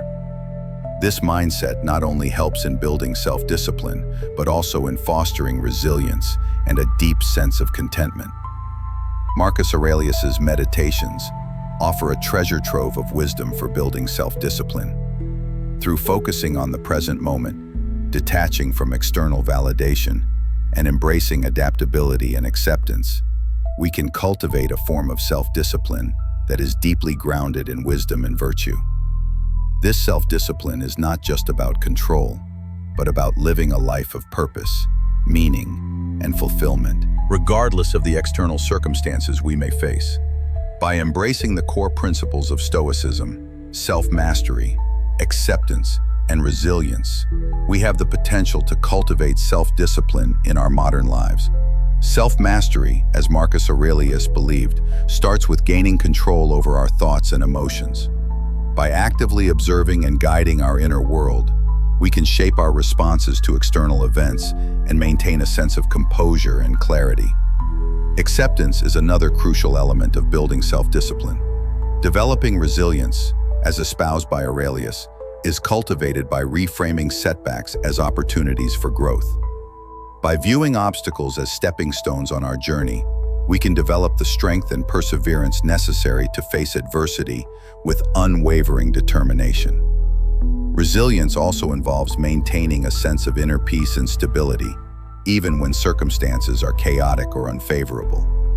To build self-discipline, we can incorporate practical strategies inspired by Aurelius into our lives. By establishing consistent routines, engaging in physical discipline, practicing mindfulness, expressing gratitude, and fostering communal support, all contribute to our growth and development. Ultimately, living a more disciplined and fulfilling life can be achieved by following the Marcus Aurelius principles. We can develop the strength and fortitude to navigate through life's challenges with self-control and wisdom. As we stand at the crossroads of history and philosophy, the figure of Marcus Aurelius towers above, casting a long shadow that has weathered the sands of time. In a world that is often chaotic and ever-changing, the importance of self-discipline becomes a beacon, a guiding light that can lead us through the storm. Through the lens of Aurelius and his historic teachings, self-discipline is not a mere trait, but an art, screened, an art of living well. Self-discipline is the compass by which we navigate the seas of life. It is the anchor that holds us steady amid tempests, and the sails that propel us forward toward our highest goals. Through self-discipline, we attain mastery over ourselves, which in turn begets a deeper understanding and engagement with the world around us. The life and philosophy of Marcus Aurelius serve as a testament to the transformative power of self-discipline. In this constantly interconnected world, where distractions are incessant and information is ceaseless, we need self-discipline now more than ever before. It is through self-discipline that we can filter out the noise and focus on what truly matters. It is through self-discipline that we can be true to our values and principles and act not on impulse, but with deliberation and wisdom. What is particularly astonishing is how Marcus Aurelius, an emperor who lived nearly 2 millennia ago, could grapple with many of the same challenges and inner conflicts that we face today. This illuminates a profound truth. The human experience, at its core, is unchanging. Our fears, aspirations, dilemmas, and yearnings weave a common thread through the tapestry of time. And it is in this tapestry that the wisdom of Marcus Aurelius finds its enduring resonance. We live in an age of unprecedented opportunities and possibilities. Yet with these opportunities come challenges and responsibilities. The Stoic wisdom of Marcus Aurelius equips us with the mental fortitude to embrace these challenges, to wield them not as burdens, but as catalysts for growth and self-realization. As we conclude this exploration of Marcus Aurelius and his teachings, let us reflect on the magnitude of our potential. Each one of us, in our own unique way, can be a philosopher, a seeker of truth, and a bearer of wisdom. Let the words of Marcus Aurelius be a reminder of the indomitable spirit that resides within each of us. Let his Stoic resolve inspire us to build our reservoir of self-discipline. As we forge ahead on our respective journeys, let us carry with us the knowledge that self-discipline is not an end, but a means to lead lives of purpose, integrity, and fulfillment. Let us remember that in the grand theater of existence, we are both the playwright and the protagonist. Through self-discipline, we can pen epics of triumph, odes to joy, and ballads of resilience. Within the vast chronicles of history, let the chapters we author be woven with threads of wisdom. Let each page be steeped in purpose, and let the ink that flows from our quills be that of self-discipline. With Marcus Aurelius as our steadfast sentinel, guiding us from the revered corridors of antiquity, let us march ahead with our gazes fixed firmly on the horizon and our hearts ablaze with the boundless fire of possibility. Epictetus, from slave to sage, the transformation of human potential. It is not events that disturb people, it is their judgments concerning them. Epictetus. Imagine a world where external events no longer dictate your happiness, where you have complete control over your emotions, and where you can find peace in the midst of chaos. Welcome to the world of Stoicism, an ancient philosophy that has guided countless individuals towards personal growth and fulfillment for centuries. At the heart of this philosophy lies the wisdom of Epictetus, a former slave turned philosopher who transformed his life through the power of Stoic thought. Today, we'll dive into the teachings of this extraordinary man and uncover the top 10 lessons from his renowned work, The Enchiridion, the remarkable life of Epictetus, from bondage to freedom. Epictetus was born in Hierapolis, present-day Turkey, around 50 AD. Despite being born into slavery, thinly, one of the most challenging circumstances imaginable, he rose above his circumstances and became one of the most influential Stoic philosophers of all time. His life story is itself a testament to the power of the human spirit and the transformative potential of philosophical wisdom. As a slave, he was owned by a high-ranking Roman official named Epaphroditus, who recognized his intellectual potential and allowed him to study philosophy. This opportunity was rare for slaves in the ancient world, and Epictetus made the most of it. His natural intelligence and deep curiosity about the nature of human existence led him to pursue philosophical studies with great dedication. Epictetus eventually became a student of the philosopher Musonius Rufus, who was a prominent Stoic teacher in Rome and known for his practical approach to philosophy. Under Rufus's guidance, Epictetus developed his understanding of Stoic principles and began to see how they could be applied to even the most difficult circumstances. After gaining his freedom, the details of which are lost to history, he began teaching philosophy in Rome, where his reputation quickly grew among both slaves and free citizens. His unique perspective, as someone who had experienced both the depths of slavery and the heights of philosophical wisdom, gave his teachings a particular authenticity and power. However, when the Roman Emperor Domitian expelled all philosophers from Rome in 89 AD, as part of his broader crackdown on intellectual freedom, Epictetus was forced to flee. He found refuge in Nicopolis, Greece, where he established a philosophical school that attracted students from across the Roman Empire. His teachings were recorded by one of his students, Arrian, who compiled them into two main works, the Discourses and the Enchiridion. The Enchiridion, also known as the Handbook or Manual, is a concise collection of Epictetus's most essential teachings. It is a practical guide to living a virtuous life, providing valuable insights on how to navigate the challenges and uncertainties of our existence. The core of Stoic philosophy. According to Epictetus, the Stoic philosophy centers on the idea that we cannot control external events, but we can control our reactions to them. By cultivating inner strength, wisdom, and resilience, we can remain calm and composed in the face of adversity. This is achieved by focusing on our actions and thoughts, rather than being swayed by external circumstances or the opinions of others. Epictetus taught that freedom is not the absence of external constraints, but the ability to choose our responses to whatever circumstances we face. This inner freedom was something that no external force could take away, as he had learned through his own experience of slavery. In this comprehensive exploration, we'll delve into the top 10 lessons from the Enchiridion, exploring the wisdom and practical advice that has stood the test of time. By understanding and applying these teachings, you too can experience the transformative power of Stoicism and unlock your potential for personal growth and self-improvement. As we embark on this journey through the Enchiridion, remember that the words of Epictetus are not just abstract ideas or theories. They are practical tools that can be applied to your everyday life. By embracing these lessons and incorporating them into your daily routine, you can build a strong foundation for personal development and create a more fulfilling, purposeful existence.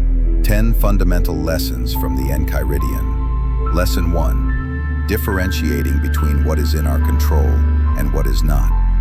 One of the core principles of Stoic philosophy, as espoused by Epictetus in the Enchiridion, is the understanding that we should focus our energy on what is within our control and accept what is not. This simple yet powerful concept can have a profound impact on our well-being and overall satisfaction with life. Epictetus believed that our thoughts, beliefs, judgments, desires, and actions are within our control, while external events, the actions of others, and the natural world are not. By recognizing this distinction clearly, we can save ourselves from unnecessary stress, anxiety, and disappointment. This principle, known as the dichotomy of control, is perhaps the most fundamental and immediately practical aspect of Stoic philosophy. It requires us to constantly examine our concerns and worries, asking ourselves whether we're spending energy on things we can actually influence. Let's explore a detailed example to illustrate this lesson. Imagine you're preparing for an important job interview that could change the course of your career. You've spent weeks researching the company, practicing your responses, and honing your skills. You've prepared thoroughly and feel confident about your qualifications. On the day of the interview, however, a major traffic jam caused by an unexpected accident causes you to arrive late, and you miss the opportunity entirely. While it's natural to feel frustrated and upset in this situation, Epictetus would advise us to focus on what we can control. We cannot change the traffic or the fact that we missed the interview, but we can control our reaction to the situation. Instead of dwelling on the missed opportunity and allowing frustration to consume us, we can choose to learn from the experience, adapt our approach for future interviews, and continue our job search with renewed determination. By applying this lesson systematically, we can develop a greater sense of inner peace and resilience in the face of life's challenges. When we accept the inherent unpredictability of the world and focus on the aspects of our lives that we can influence, we empower ourselves to cultivate a mindset of growth and adaptability. This practice also helps us avoid the trap of victimhood, where we blame external circumstances for our unhappiness. Instead, we take responsibility for our responses and focus our energy where it can actually make a difference. Lesson 2. Embracing the concept of fate and accepting events in life. Another crucial lesson from the Enchiridion is the idea of accepting fate and learning to embrace the natural course of events in life. According to Stoic philosophy, the universe follows a rational order, and everything that happens is a part of this cosmic plan. By accepting the notion of fate, we can cultivate an attitude of serenity and learn to appreciate life's experiences, both positive and negative. Embracing fate doesn't mean passively resigning ourselves to whatever happens or becoming fatalistic about our future. Rather, it encourages us to focus on what we can control and develop the wisdom to accept and adapt to the circumstances we cannot change. By doing so, we can find peace and purpose in even the most challenging situations. Consider this example. You've been planning a vacation for months, saving money and looking forward to a well-deserved break from work. Just days before your departure, however, you become ill with a serious condition and are unable to travel. While it's natural to feel disappointed and frustrated, Epictetus would remind us that our health is ultimately outside of our control. By embracing the concept of fate and accepting the situation, we can prevent ourselves from becoming overwhelmed by negative emotions. In practical terms, this might mean focusing on our recovery, using the unexpected free time to catch up on personal projects, or spending quality time with loved ones. By reframing our perspective and finding the silver lining in the situation, we can turn a seemingly negative event into an opportunity for growth and learning. This doesn't mean we should never feel disappointed, but rather that we shouldn't let disappointment consume us or prevent us from finding value in our current circumstances. Lesson 3. Pursuing a virtuous life. A central tenet of Stoic philosophy, as presented by Epictetus in the Enchiridion, is the pursuit of virtue as the ultimate goal in life. Virtue, in this context, refers to moral excellence and the development of one's character. According to Epictetus, a virtuous life is intrinsically valuable and leads to true happiness and fulfillment. The Stoics believe that there are 4 main virtues: wisdom, Sophia; courage, Andrea; justice, Dikaiosune; and temperance, Sophrosine. By cultivating these virtues in our daily lives, we can become better individuals and contribute positively to our communities. Wisdom involves understanding what is truly important and making decisions based on reason rather than emotion. Courage means facing challenges and difficulties with strength and determination. Justice requires treating others fairly and contributing to the common good. Temperance involves self-control and moderation in all aspects of life. Let's consider an example to illustrate how we might apply this lesson. Suppose you find a wallet on the street containing a significant amount of cash and the owner's identification. While it might be tempting to keep the money, especially if you're facing financial difficulties yourself, pursuing a virtuous life would involve making the effort to return the wallet to its rightful owner. In doing so, you practice the virtues of justice by treating others fairly, and wisdom by understanding the importance of honesty and integrity. You also demonstrate courage by doing the right thing, even when it might be difficult or inconvenient.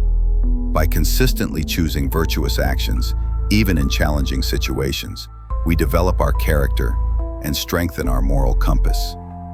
Over time, these decisions become habits, and we find that acting virtuously becomes natural and automatic.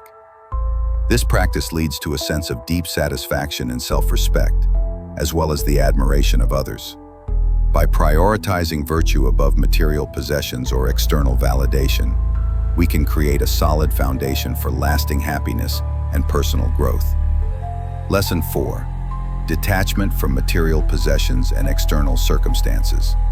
In the Enchiridion, Epictetus emphasizes the importance of developing a sense of detachment from material possessions and external circumstances.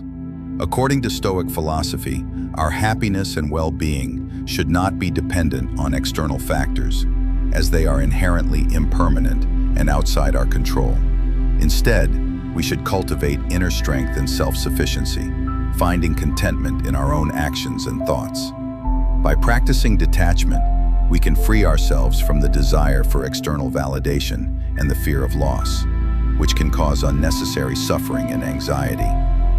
This doesn't mean that we should abandon our possessions or relationships, or that we shouldn't care about the world around us. Rather, we should maintain a healthy perspective and recognize that they are not the source of our happiness. We can enjoy and appreciate external goods while understanding that our well-being doesn't depend on them. To illustrate this concept, let's consider an example. Imagine you've worked hard to build a successful career and have amassed a substantial amount of wealth. While you might feel a sense of pride and satisfaction in your accomplishments, Epictetus would caution against becoming too attached to these external markers of success. Instead, he would encourage you to focus on your inner values and virtues, which are the true sources of lasting happiness. To apply this lesson in your daily life, you could practice gratitude for what you have, while remaining mindful of the impermanence of material possessions. You might also choose to engage in acts of generosity, such as donating to charity or volunteering your time, to help you maintain a balanced perspective on the importance of wealth. This practice helps you remember that your worth as a person is not determined by what you own, but by who you are and how you treat others. Lesson 5. Practicing self-discipline and self-control. The fifth lesson from the Enchiridion revolves around the importance of self-discipline and self-control, critical components of a virtuous life. According to Stoic philosophy, Epictetus believed that mastery over one's impulses and desires was crucial for maintaining mental tranquility and achieving personal growth. Self-discipline and self-control involve the ability to resist short-term gratification in favor of long-term benefits, as well as the ability to control our reactions to external circumstances. This practice can be seen as a form of personal freedom, as it liberates us from being slaves to our impulses and allows us to live in accordance with our core values and principles. Consider the example of maintaining a healthy lifestyle. It's often tempting to indulge in unhealthy foods, skip exercise in favor of more sedentary activities, or stay up late instead of getting adequate sleep. However, by exercising self-discipline, you can resist these short-term temptations and prioritize your long-term health and well-being. This could involve creating a regular exercise routine, preparing healthy meals in advance, and ensuring you get enough sleep each night. It might also mean saying no to social activities that would interfere with your health goals, even when you want to participate. Applying this lesson requires consistent effort and practice, but the rewards are significant. By developing self-discipline and self-control, you can make better decisions, achieve your goals more effectively, and live a more balanced and fulfilling life. By mastering our desires and reactions, we can experience the personal freedom and lasting satisfaction that comes from living in harmony with our values and principles. Lesson 6. Overcoming fear and anxiety by focusing on rational thinking. The sixth lesson from the Enchiridion emphasizes the importance of rational thinking in overcoming fear and anxiety. Epictetus believed that many of our negative emotions arise from irrational beliefs and assumptions. By examining these thoughts and replacing them with rational perspectives, we can alleviate unnecessary suffering and develop a more balanced mindset. One of the primary techniques for achieving this is to question our thoughts and assumptions, especially when they cause us distress. By identifying the irrational beliefs that underlie our fears and anxieties, we can challenge them and replace them with more realistic perspectives. For instance, imagine you're preparing for a public speaking engagement and you're feeling extremely anxious. Your fear might be based on the irrational belief that if you make a mistake or stumble over your words, you'll be ridiculed and judged harshly by your audience. To apply rational thinking, you could remind yourself that everyone makes mistakes, and it's unlikely that your audience will be overly critical. Moreover, you can recognize that your value as a person isn't determined by a single performance. By replacing your irrational beliefs with more balanced thoughts, you can reduce your anxiety and approach the situation with greater confidence. Another strategy is to focus on the present moment and avoid dwelling on negative, hypothetical scenarios. Often our fears and anxieties stem from our tendency to imagine worst-case outcomes. By grounding ourselves in the present and concentrating on the task at hand, we can minimize the impact of these unproductive thoughts and maintain a more balanced state of mind. It's also helpful to remember that fear and anxiety are natural human emotions, and experiencing them doesn't mean we're weak or flawed. The goal is not to eliminate these emotions entirely, but to prevent them from controlling our actions and decisions. Lesson 7. Treating others with kindness and empathy. The 7th lesson from the Enchiridion highlights the importance of treating others with kindness and empathy. Epictetus believed that recognizing our shared humanity and extending compassion towards others is vital for living a virtuous life. According to Stoic philosophy, we are all interconnected and should strive to support one another in our journey toward wisdom and personal growth. One way to apply this lesson is by practicing active listening and being genuinely interested in the thoughts and feelings of others. This approach can help us better understand their perspectives and experiences, fostering empathy and creating stronger connections. For example, imagine a friend is going through a difficult time and shares their struggles with you. Instead of offering unsolicited advice or trying to fix their problems immediately, you can practice empathy by validating their feelings and acknowledging the challenges they're facing. By showing that you genuinely care and understand their situation, you can provide them with the support and encouragement they need to navigate their difficulties. This might involve simply listening without judgment, asking thoughtful questions, or offering practical help when appropriate. Another aspect of treating others with kindness and empathy involves being aware of how our actions and words may impact those around us. We can strive to act in a way that is considerate, respectful, and supportive, even when we may not agree with or understand someone else's perspective. This practice can help to create a more harmonious and compassionate environment for everyone. It also helps us develop our own character and contributes to our personal growth. Lesson 8. Learning from criticism and not being affected by others' opinions. The 8th lesson from the Enchiridion addresses the importance of learning from criticism while maintaining a healthy detachment from others' opinions. Epictetus believed that it's essential to evaluate feedback objectively, discerning valuable insights from unconstructive remarks. By doing so, we can grow and improve without becoming emotionally entangled in the judgments of others. To apply this lesson, start by cultivating a mindset of curiosity and openness when receiving feedback. Recognize that criticism can offer valuable opportunities for growth and self-improvement. When you encounter criticism, consider the source and context, and reflect on whether there's a valid point or lesson to be gleaned from the feedback. For instance, if a colleague offers constructive criticism on a project you've been working on, instead of reacting defensively, take a moment to objectively evaluate their suggestions. If their feedback is valid and can help you improve your work, express gratitude for their input and implement the necessary changes. If, however, the criticism appears unfounded or unhelpful, acknowledge their perspective and then let it go, without allowing it to negatively impact your self-esteem. Remember that not all criticism is accurate or constructive, and it's important to distinguish between feedback that can help you grow and comments that are simply negative or malicious.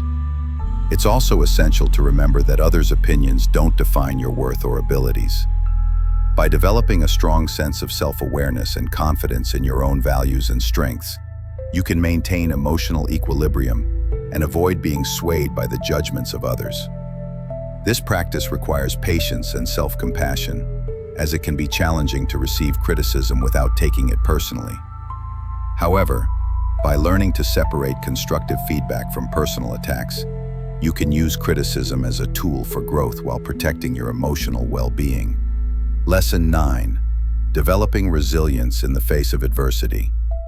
The 9th lesson from the Enchiridion highlights the importance of developing resilience in the face of adversity. Epictetus believed that life is inherently filled with challenges and setbacks, and our ability to adapt and persevere through these difficult moments is crucial for personal growth and well-being. One way to cultivate resilience is by embracing a growth mindset, which entails viewing setbacks as opportunities for learning and self-improvement. By reframing challenges as chances to develop new skills and perspectives, we can maintain a positive attitude, even when facing adversity. Suppose you've lost your job unexpectedly due to company downsizing. Instead of succumbing to despair or feeling like a failure, you can apply the lesson of resilience by viewing the situation as an opportunity to explore new career paths, acquire new skills, or pursue passions that you may not have had time for previously. By maintaining a growth mindset, you can turn adversity into an opportunity for positive change. This might involve taking courses to develop new skills, networking with professionals in different industries, or even starting your own business. Another aspect of developing resilience is learning to manage our emotional reactions to difficult circumstances. Epictetus emphasized the importance of distinguishing between events themselves and our judgments about those events. By recognizing that our emotions are shaped by our thoughts and beliefs, we can gain better control over our reactions and maintain a sense of calm and stability, even in challenging situations. Resilience also involves building a support network of friends, family, and mentors who can provide encouragement and guidance during difficult times. Having people we can rely on for emotional support and practical advice can make a significant difference in our ability to overcome challenges. Lesson 10. Reflecting on one's own thoughts and actions for self-improvement. The 10th lesson from the Enchiridion emphasizes the importance of self-reflection as a means for personal growth and self-improvement. Epictetus believed that by regularly examining our thoughts, actions, and motivations, we can gain a deeper understanding of ourselves and make conscious efforts to align our behavior with our core values and principles. One effective method of self-reflection is to set aside time each day for introspection and contemplation. This practice can involve reviewing the events of the day, identifying areas where we may have fallen short of our values, and considering ways to improve in the future. By making self-reflection a consistent habit, we can become more mindful of our actions and strive for continuous self-improvement. For example, at the end of each day, you might take a few moments to reflect on your interactions with others, your responses to external events, and any internal struggles you may have experienced. As you review these experiences, consider whether your actions were in line with your values, such as honesty, compassion, or integrity. If you identify areas where you could have behaved differently, use this insight to guide your actions in the future. This might involve setting specific goals for improvement, such as being more patient with difficult people or speaking up when you witness injustice. Another important aspect of self-reflection is recognizing and challenging any limiting beliefs or negative thought patterns that may be holding you back. By becoming aware of these mental obstacles and working to replace them with more empowering beliefs, you can foster personal growth and create lasting change. Self-reflection also involves acknowledging your successes and achievements, not just your areas for improvement.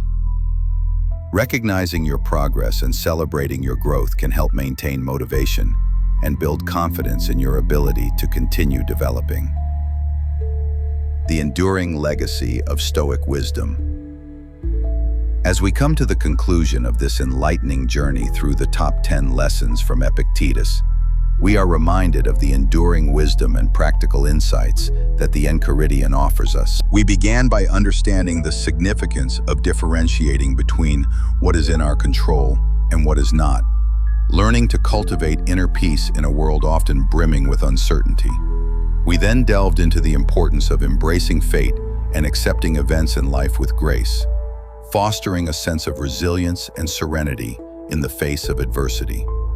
We also discovered the profound truth that living a virtuous life, characterized by kindness, wisdom, and self-discipline, is within our reach. We learned to detach ourselves from material possessions and external circumstances, finding fulfillment and contentment within ourselves.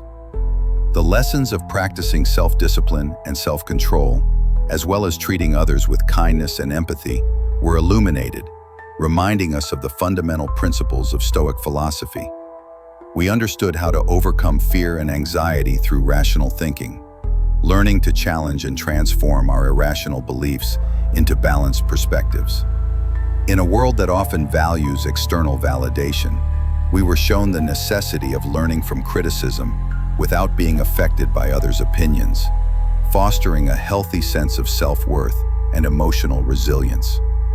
The ninth lesson underscored the value of developing resilience in the face of adversity, emphasizing the importance of a growth mindset and emotional regulation. And finally, we were encouraged to engage in continual self-reflection, striving to align our actions with our values and seeking constant self-improvement. As we move forward, I invite you to carry these lessons with you, applying them to your daily life with patience and dedication.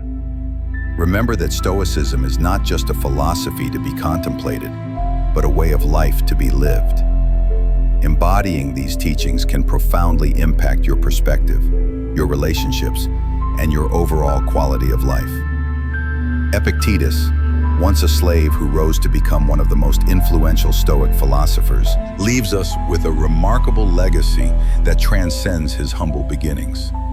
His teachings, encapsulated in the Enchiridion, still resonate with us today, providing us with practical wisdom to navigate the complexities of life.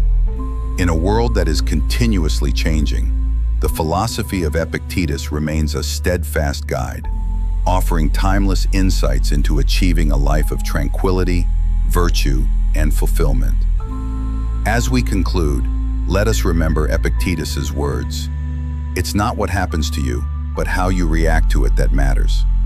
Let this be a compass that directs us toward a life of wisdom, resilience, and virtue. Let's embody these teachings, embrace the Stoic way of life, and step into a world of peace, understanding, and continual growth. The transformation of Epictetus from slave to sage serves as a powerful reminder that our external circumstances do not determine our potential for wisdom and growth. No matter what challenges we face, we always have the power to choose our responses and shape our character through deliberate practice and philosophical reflection. Building unbreakable mental resilience. 10 lessons from Marcus Aurelius. Marcus Aurelius, a renowned Stoic philosopher and Roman emperor, is often referred to as the philosopher king, in recognition of his unique combination of political power and philosophical wisdom. Despite being one of the most powerful men in the world during his time, he faced numerous struggles and hardships, from political upheaval to personal loss and the constant pressures of leadership. Amidst these challenges, he penned his deeply introspective and insightful book, Meditations, as a means of self-improvement and reflection. Comprised of his personal thoughts and observations, this iconic work has inspired countless individuals over the centuries, providing guidance on how to live a virtuous and fulfilling life. In today's fast-paced and often uncertain world, resilience and inner strength are qualities that have become more important than ever before. We're constantly bombarded by change, whether it's in our careers, relationships, or personal lives. Technology accelerates the pace of change, and global events can impact us in ways that previous generations never experienced. But what if we could learn to navigate these changes with grace and wisdom, transforming adversity into an opportunity for growth and self-discovery? This is where Marcus Aurelius's Meditations comes into play as a timeless guide for building mental resilience. As a Stoic, Marcus Aurelius believed in the importance of cultivating inner virtues and practicing self-mastery. He believed that by focusing on the things we can control, our thoughts, emotions, and actions, severed, we can overcome external circumstances and maintain a sense of balance and equanimity. In essence, Stoicism teaches us to be the architects of our own happiness and well-being, regardless of the challenges we face. This philosophy is particularly relevant in our modern world, where we often feel overwhelmed by forces beyond our control. 10 transformative lessons for mental resilience. Lesson 1. Control your perception. Everything we hear is an opinion, not a fact. Everything we see is a perspective. not the truth. Our perception of the world around us fundamentally shapes our reality. It influences how we react to situations, how we interact with others, and ultimately, how we feel about ourselves and our circumstances. Marcus Aurelius's quote serves as a powerful reminder that we need to be mindful of our thoughts and perceptions. By recognizing that our interpretations of events are not absolute truths, but rather subjective perspectives colored by our experiences, beliefs, and emotions, we can start to take control of our emotional responses and thought patterns, leading to greater resilience and inner strength. Controlling our thoughts and perceptions begins with developing self-awareness. It's essential to monitor our thoughts throughout the day and identify when we may be engaging in negative or unhelpful thinking patterns.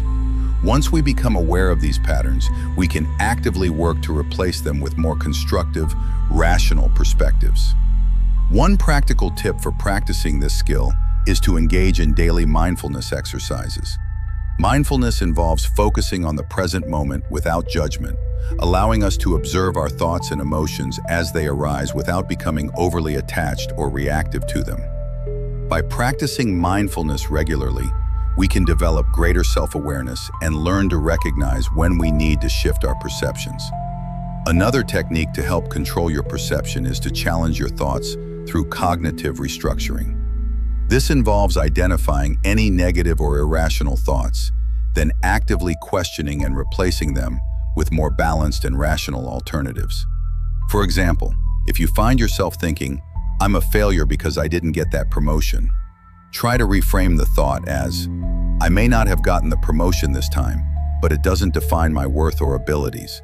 I can learn from this experience and continue to grow professionally." Finally, surrounding yourself with positive influences can also help you control your perceptions. Seek out friends, mentors, or role models who embody the values and attitudes you want to cultivate within yourself. Engaging in uplifting conversations and activities can help reinforce a more optimistic and constructive mindset. In summary, controlling our perceptions is a crucial step in building resilience and inner strength. By practicing self-awareness, mindfulness, cognitive restructuring, and surrounding ourselves with positive influences, we can train our minds to see the world through a more balanced and constructive lens. This shift in perspective can empower us to overcome adversity and face life's challenges with greater confidence and composure. Remember, as Marcus Aurelius wisely stated, our perceptions are not absolute truths, and we have the power to shape them to our advantage. This fundamental understanding forms the bedrock of Stoic practice and mental resilience. Lesson 2. Accept what you cannot change. Accept the things to which fate binds you, and love the people with whom fate brings you together, but do so with all your heart. One of the most powerful lessons Marcus Aurelius teaches us is the importance of acceptance and letting go of what we cannot control.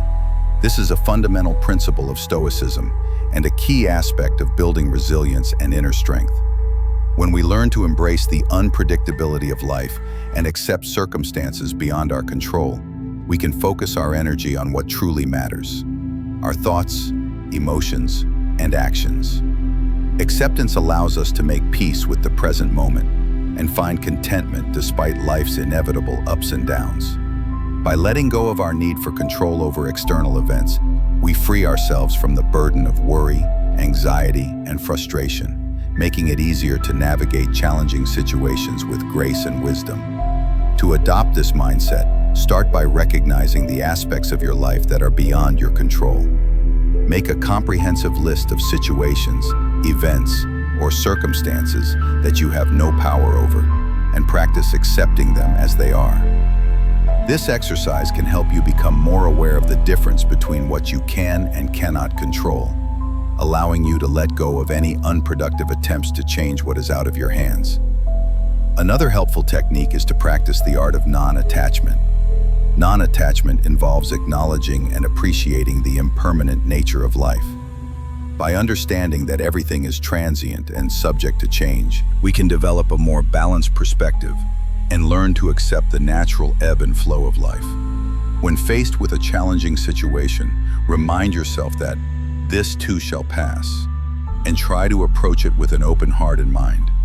This doesn't mean becoming indifferent or emotionally detached, but rather maintaining an inner freedom that allows you to respond wisely rather than react emotionally. Meditation can also be a valuable tool for promoting acceptance. By setting aside time each day to quiet your mind and observe your thoughts and emotions, you can develop a greater understanding of your reactions to life's challenges. This increased self-awareness can make it easier to recognize when you're struggling to accept what you cannot change and help you shift towards a more accepting mindset. Learning to accept what we cannot change is a critical aspect of building resilience and inner strength. By practicing awareness, non-attachment, and meditation, we can develop a more balanced and accepting perspective on life.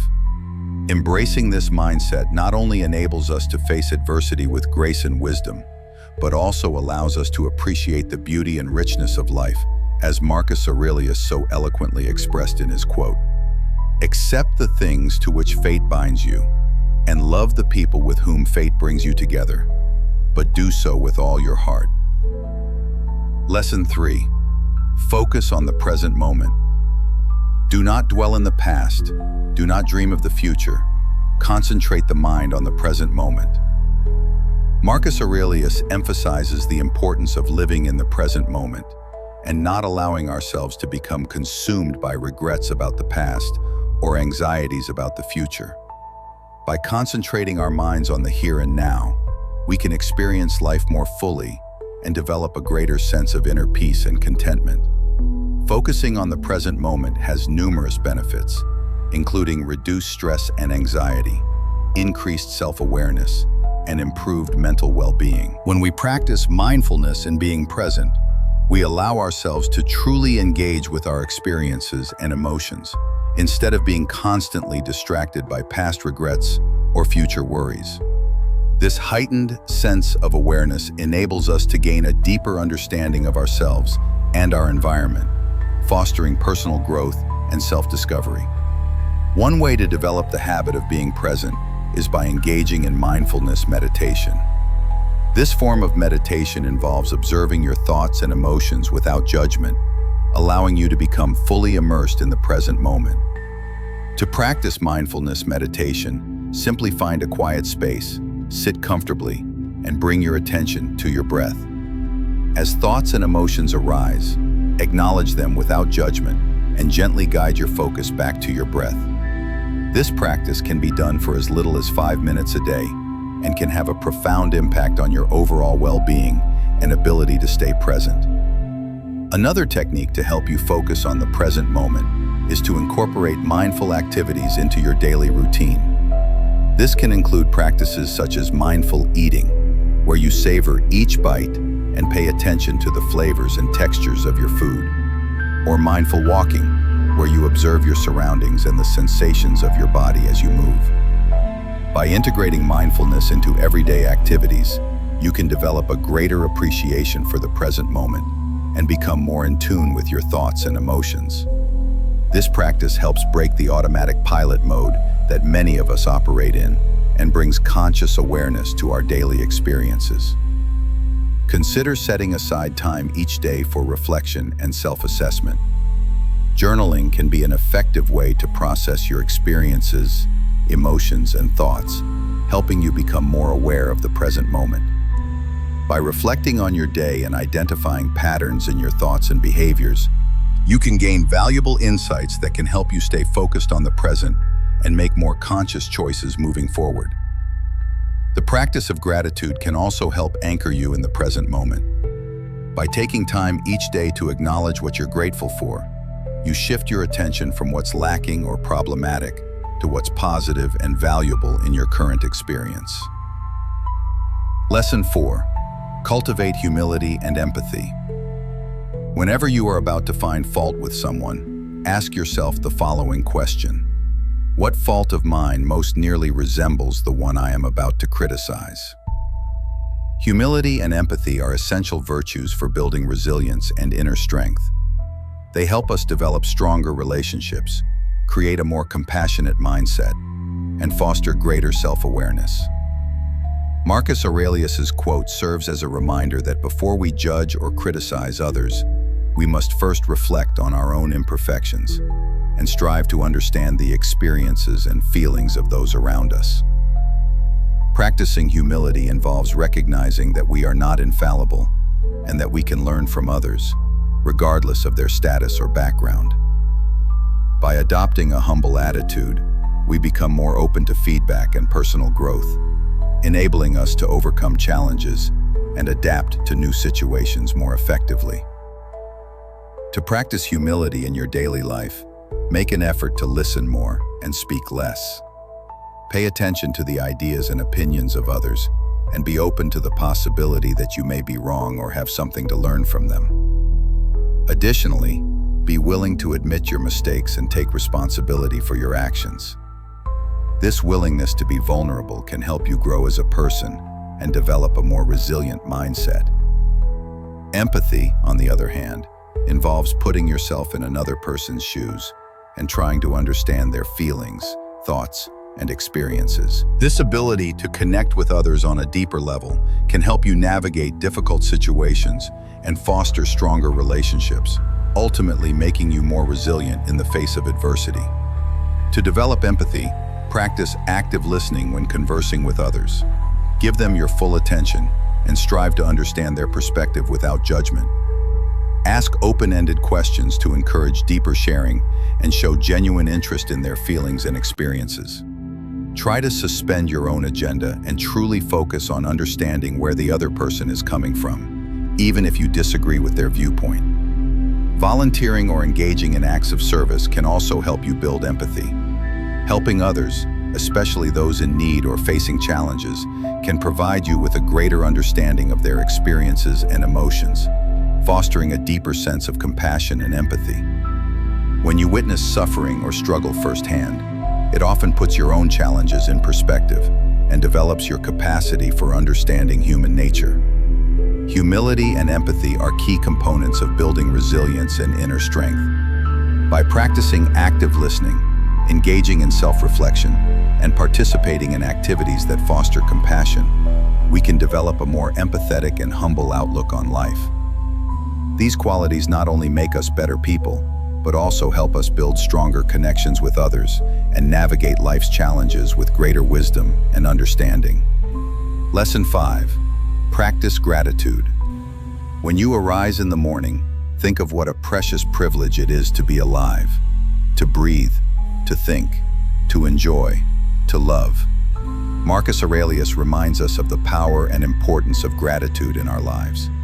By focusing on the blessings we have and appreciating the beauty of life, we can foster a more positive mindset, enhance our well-being, and build resilience in the face of challenges. There are numerous benefits to embracing gratitude regularly. Studies have shown that people who regularly express gratitude experience increased happiness, improved mental health, stronger relationships, and even better physical health.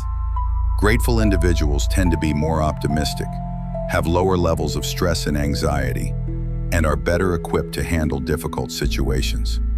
The practice of gratitude literally rewires our brains to notice positive aspects of our experience, rather than focusing primarily on problems and deficiencies. To integrate gratitude into your daily life, consider starting a gratitude journal. Each day, write down 3 to 5 things you are grateful for, no matter how big or small. This simple practice can help you shift your focus from the negative aspects of life to the positive, enabling you to recognize and appreciate the good things that are often overlooked. Be specific in your gratitude entries, affirmed rather than just writing, "I'm grateful for my family." You might write, "I'm grateful for the way my daughter laughed at my silly joke this morning," or, "I'm grateful for my partner's patience when I was stressed about work." Another way to practice gratitude is to express your appreciation to others directly. Take the time to thank friends, family, and colleagues for their support, kindness, and understanding. By acknowledging the value of their contributions to your life, you not only strengthen your relationships but also reinforce your own sense of gratitude. Write thank you notes, send appreciative text messages, or simply tell people in person how much they mean to you. Additionally, make a habit of reflecting on your achievements and accomplishments, as well as the challenges you've overcome. Recognizing your personal growth and the lessons you've learned can help you appreciate the journey you've taken, fostering a deeper sense of gratitude for the experiences that have shaped you. Celebrate your progress, no matter how small, and acknowledge the effort you've put into becoming who you are today. Mindfulness can also play a role in developing gratitude. By paying attention to the present moment, you can notice the small joys and pleasures that often go unnoticed, such as the warmth of the sun on your face, the laughter of a loved one, or the taste of your morning coffee. By savoring these moments, you can nurture a greater sense of gratitude for the simple gifts life has to offer. Practicing gratitude is a powerful way to enhance your overall well-being, foster a positive mindset, and build resilience. By maintaining a gratitude journal, expressing appreciation to others, reflecting on personal growth, and practicing mindfulness, you can develop a deeper sense of gratitude for life's many blessings. Lesson 6. Embrace adversity as an opportunity for growth. The impediment to action advances action. What stands in the way becomes the way.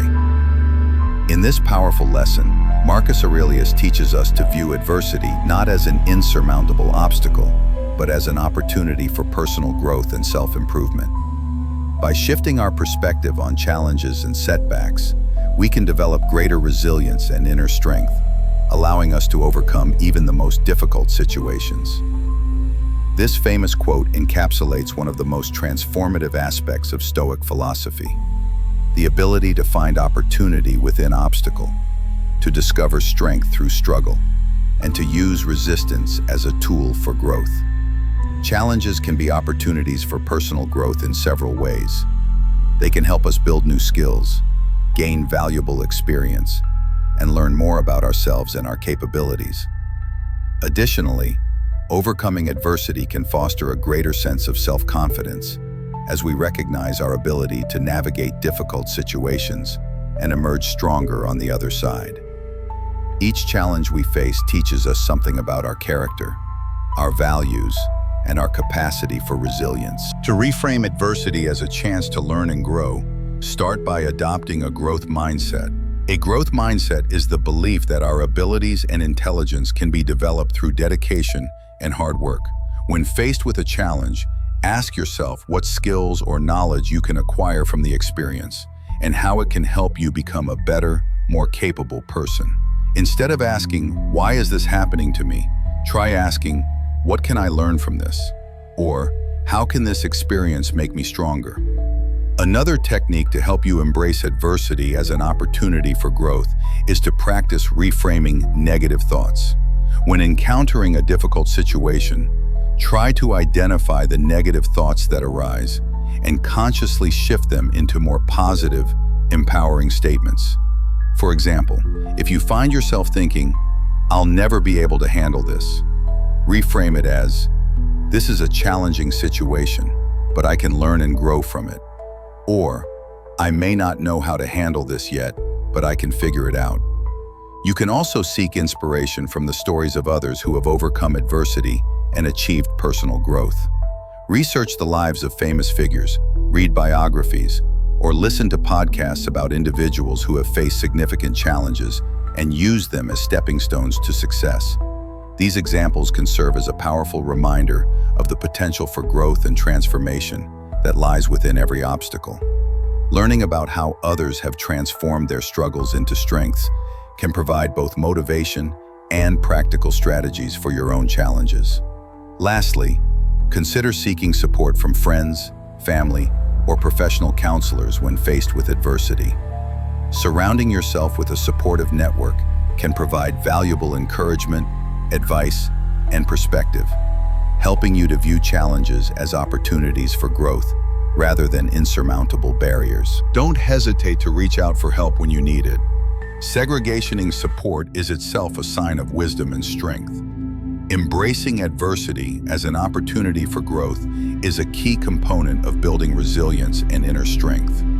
By adopting a growth mindset, practicing reframing, seeking inspiration, and leaning on a support network, We can learn to view challenges as chances to learn, grow, and become better versions of ourselves. Lesson 7. Be guided by reason. The happiness of your life depends upon the quality of your thoughts. Marcus Aurelius highlights the crucial role that rational thinking and logic play in our overall happiness and ability to overcome adversity.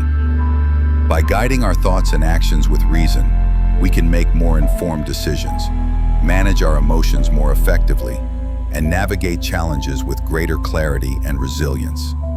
Rational thinking is important in overcoming adversity because it enables us to objectively assess a situation, identify potential solutions, and weigh the pros and cons of each option.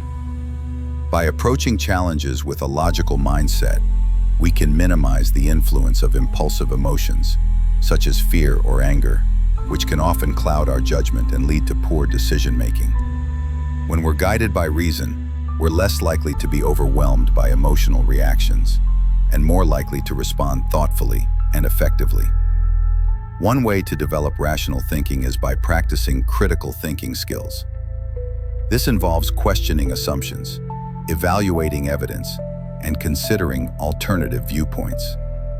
When faced with a difficult situation, take a step back and ask yourself what assumptions you might be making, whether there is sufficient evidence to support your beliefs, and if there are any alternative explanations or solutions that you may have overlooked.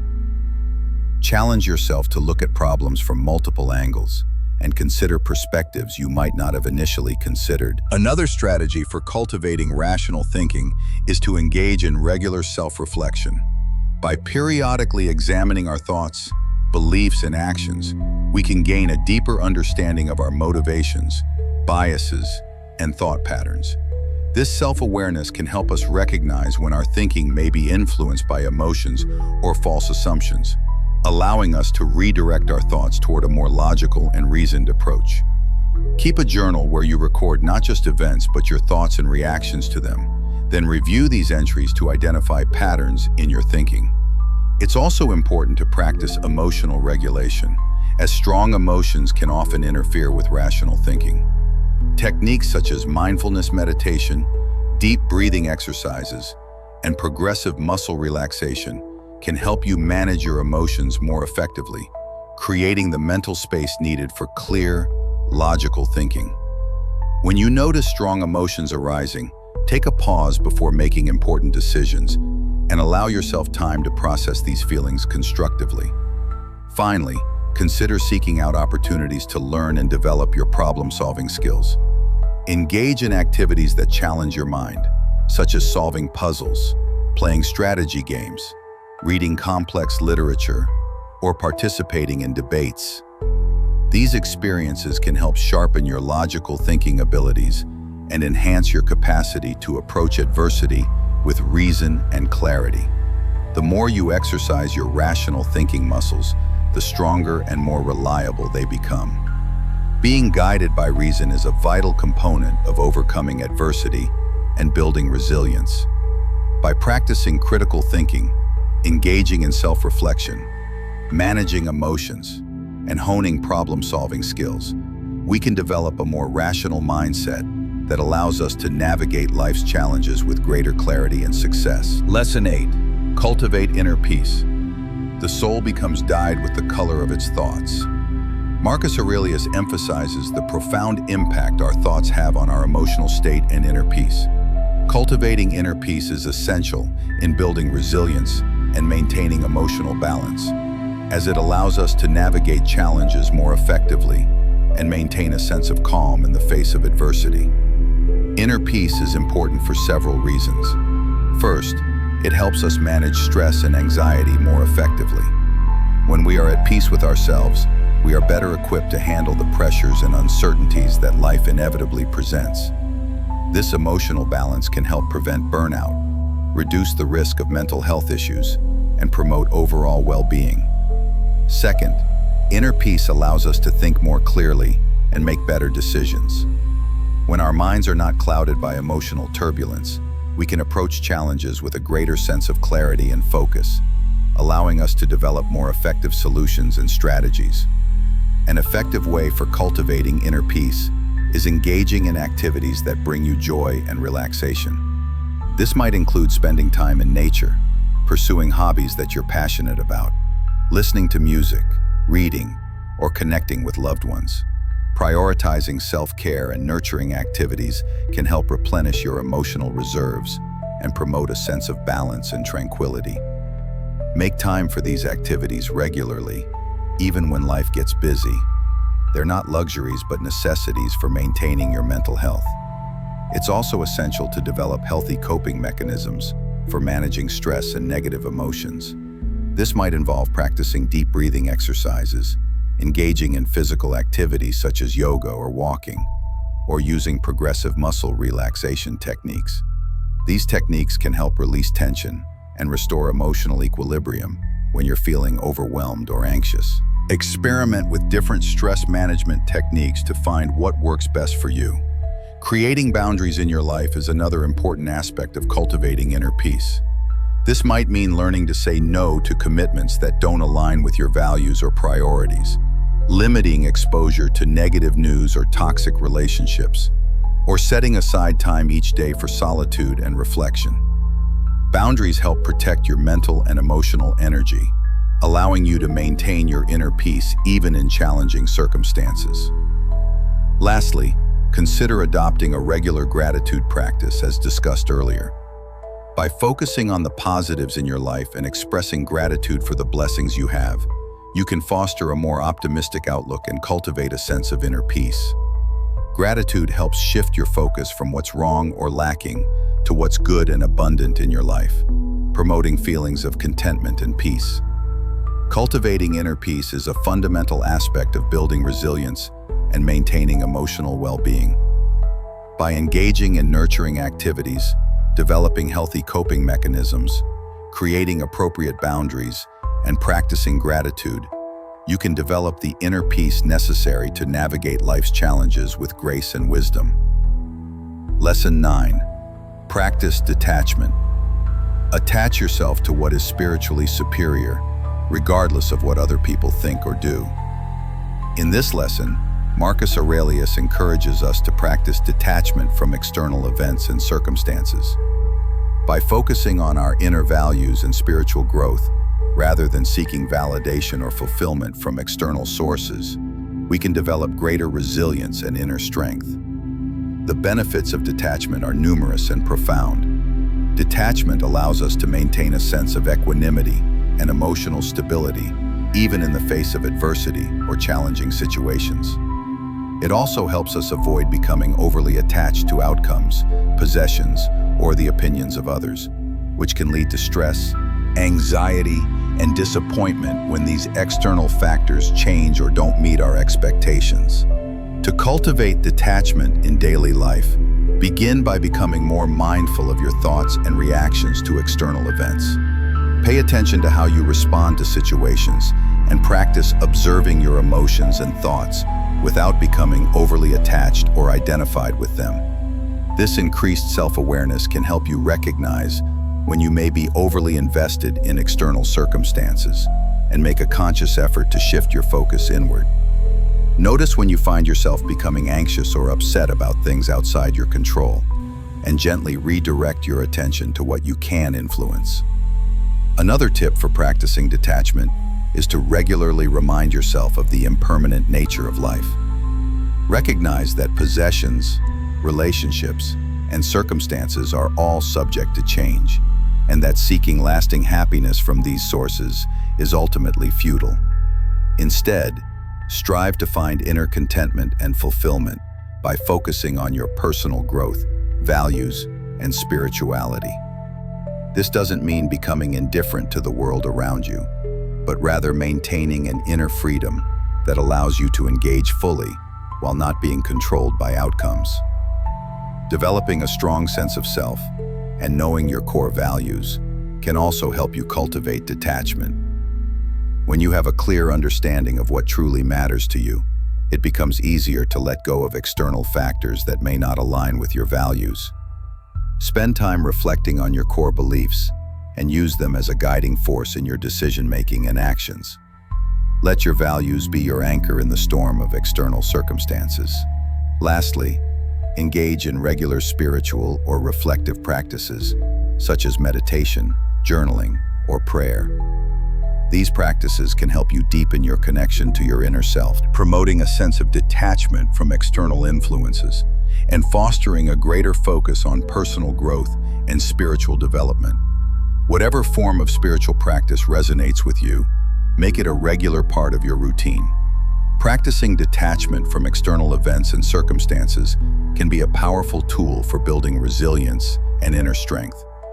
By focusing on inner values, cultivating self-awareness, embracing impermanence, understanding your values, and engaging in spiritual practices, you can develop a sense of detachment that allows you to navigate life's challenges with greater equanimity and clarity. Lesson 10. Keep moving forward. Do not indulge in dreams of having what you have not, but reckon up the chief of the blessings you do possess, and then thankfully remember how you would crave for them if they were not yours. In this final lesson, Marcus Aurelius emphasizes the importance of perseverance and forward momentum in overcoming adversity. By focusing on the blessings we already have and maintaining a growth mindset, we can continue to progress and evolve, even in the face of challenges. Perseverance is crucial in overcoming adversity because it enables us to push through obstacles, learn from setbacks, and keep moving toward our goals. By maintaining forward momentum, we can build resilience and inner strength, as well as develop the skills and experience necessary to navigate future challenges more effectively. To maintain motivation and a growth mindset, start by setting clear, achievable goals that align with your values and passions. By having a clear vision of what you want to achieve, you can stay focused and motivated, even when faced with obstacles or setbacks. Break your goals down into smaller, manageable steps and celebrate your progress along the way. To maintain motivation, remember that progress, not perfection, is the goal. Every step forward, no matter how small, is a victory worth acknowledging. Another suggestion for maintaining motivation is to practice self-compassion. Recognize that setbacks and challenges are a natural part of life, and treat yourself with kindness and understanding when you encounter difficulties. By cultivating self-compassion, you can maintain a positive attitude and stay motivated to continue moving forward even when faced with adversity. Speak to yourself with the same kindness you would show a good friend facing similar challenges. Additionally, surrounding yourself with supportive and like-minded individuals can help you maintain motivation and a growth mindset. Seek out friends, mentors, or support groups that share your values and goals, and draw inspiration and encouragement from their successes and experiences. Having a strong support network can provide accountability, encouragement, and practical advice when you need it most. Finally, take time to regularly reflect on your progress and accomplishments. Acknowledge the obstacles you've overcome, the skills you've acquired, and the growth you've experienced along the way. This reflection can help you maintain a sense of forward momentum and inspire you to continue pushing through challenges and pursuing your goals. Keep a record of your achievements and refer back to it when you need motivation or perspective. Maintaining perseverance and forward momentum is essential in overcoming adversity and building resilience. By setting clear goals, practicing self-compassion, surrounding yourself with support, and reflecting on your progress, you can maintain motivation and continue moving forward, no matter the challenges life may present. The enduring power of Stoic wisdom. We have explored 10 powerful life lessons from Marcus Aurelius's Meditations that can help us build resilience and inner strength. These lessons have offered us invaluable insights into controlling our perceptions, accepting what we cannot change, focusing on the present moment, developing humility and empathy, practicing gratitude, embracing adversity as an opportunity for growth, being guided by reason, cultivating inner peace, practicing detachment, and maintaining forward momentum. By integrating these timeless teachings into our daily lives, we can foster personal growth, overcome adversity, and live more fulfilling, purpose-driven lives. It is important to remember that building resilience and inner strength is a lifelong journey, and implementing these lessons takes time, practice, and dedication. As you continue to face challenges and setbacks, draw upon the wisdom of Marcus Aurelius and strive to embody the principles he so eloquently shared in his Meditations. By doing so, you will not only become more resilient and resourceful in the face of adversity, but will also discover a greater sense of inner peace, purpose, and fulfillment. As we stand at the crossroads of history and philosophy, the figure of Marcus Aurelius towers above, casting a long shadow that has weathered the sands of time. In a world that is often chaotic and ever-changing, the importance of self-discipline becomes a beacon, guiding light that can lead us through the storm. Through the lens of Aurelius and his historic teachings, self-discipline is not a mere trait but an art, green, art of living well. Self-discipline is the compass by which we navigate the seas of life. It is the anchor that holds us steady amid tempests and the sails that propel us forward toward our highest goals. Through self-discipline, we attain mastery over ourselves, which in turn begets a deeper understanding and engagement with the world around us. The life and philosophy of Marcus Aurelius serve as a testament to the transformative power of self-discipline. In this constantly interconnected world, where distractions are incessant and information is ceaseless, we need self-discipline now more than ever before. It is through self-discipline that we can filter out the noise and focus on what truly matters. It is through self-discipline that we can be true to our values and principles, and act not on impulse, but with deliberation and wisdom. What is particularly astonishing is how Marcus Aurelius, an emperor who lived nearly 2 millennia ago, could grapple with many of the same challenges and inner conflicts that we face today. This illuminates a profound truth. The human experience, at its core, is unchanging. Our fears, aspirations, dilemmas, and yearnings weave a common thread through the tapestry of time. And it is in this tapestry that the wisdom of Marcus Aurelius finds its enduring resonance. We live in an age of unprecedented opportunities and possibilities, yet with these opportunities come challenges and responsibilities. The Stoic wisdom of Marcus Aurelius equips us with the mental fortitude to embrace these challenges, to wield them not as burdens, but as catalysts for growth and self-realization. As we conclude this exploration of Marcus Aurelius and his teachings, let us reflect on the magnitude of our potential. Each one of us, in our own unique way, can be a philosopher, a seeker of truth, and a bearer of wisdom. Let the words of Marcus Aurelius be a reminder of the indomitable spirit that resides within each of us. Let his stoic resolve inspire us to build our reservoir of self-discipline. As we forge ahead on our respective journeys, let us carry with us the knowledge that self-discipline is not an end, but a means to lead lives of purpose, integrity, and fulfillment. Let us remember that in the grand theater of existence, we are both the playwright and the protagonist. Through self-discipline, we can pen epics of triumph, odes to joy, and ballads of resilience. Within the vast chronicles of history, let the chapters we author be woven with threads of wisdom. Let each page be steeped in purpose, and let the ink that flows from our quills be that of self-discipline. With Marcus Aurelius as our steadfast sentinel, guiding us from the revered corridors of antiquity, let us march ahead with our gazes fixed firmly on the horizon and our hearts ablaze with the boundless fire of possibility. Conclusion: the integrated path forward. In the end, the strength you keep is the strength you can use. Guard your vision with vigilance, protect your inner fire with wisdom, and move only when the ground beneath you is unshakable and your purpose is clear. If this comprehensive exploration has spoken to you, if these ancient teachings have resonated with your modern soul, then watch one of the videos on your screen to take the next step in sharpening your mind and strengthening your resolve. Continue your journey of philosophical discovery and practical application. Thank you for being a part of Stoic Journal, where we walk the path of discipline, wisdom, and purpose together.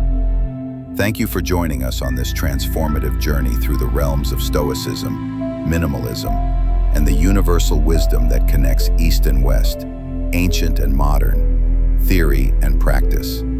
The journey through Stoicism, minimalism, and the wisdom of the ancients is not a destination, but a way of life.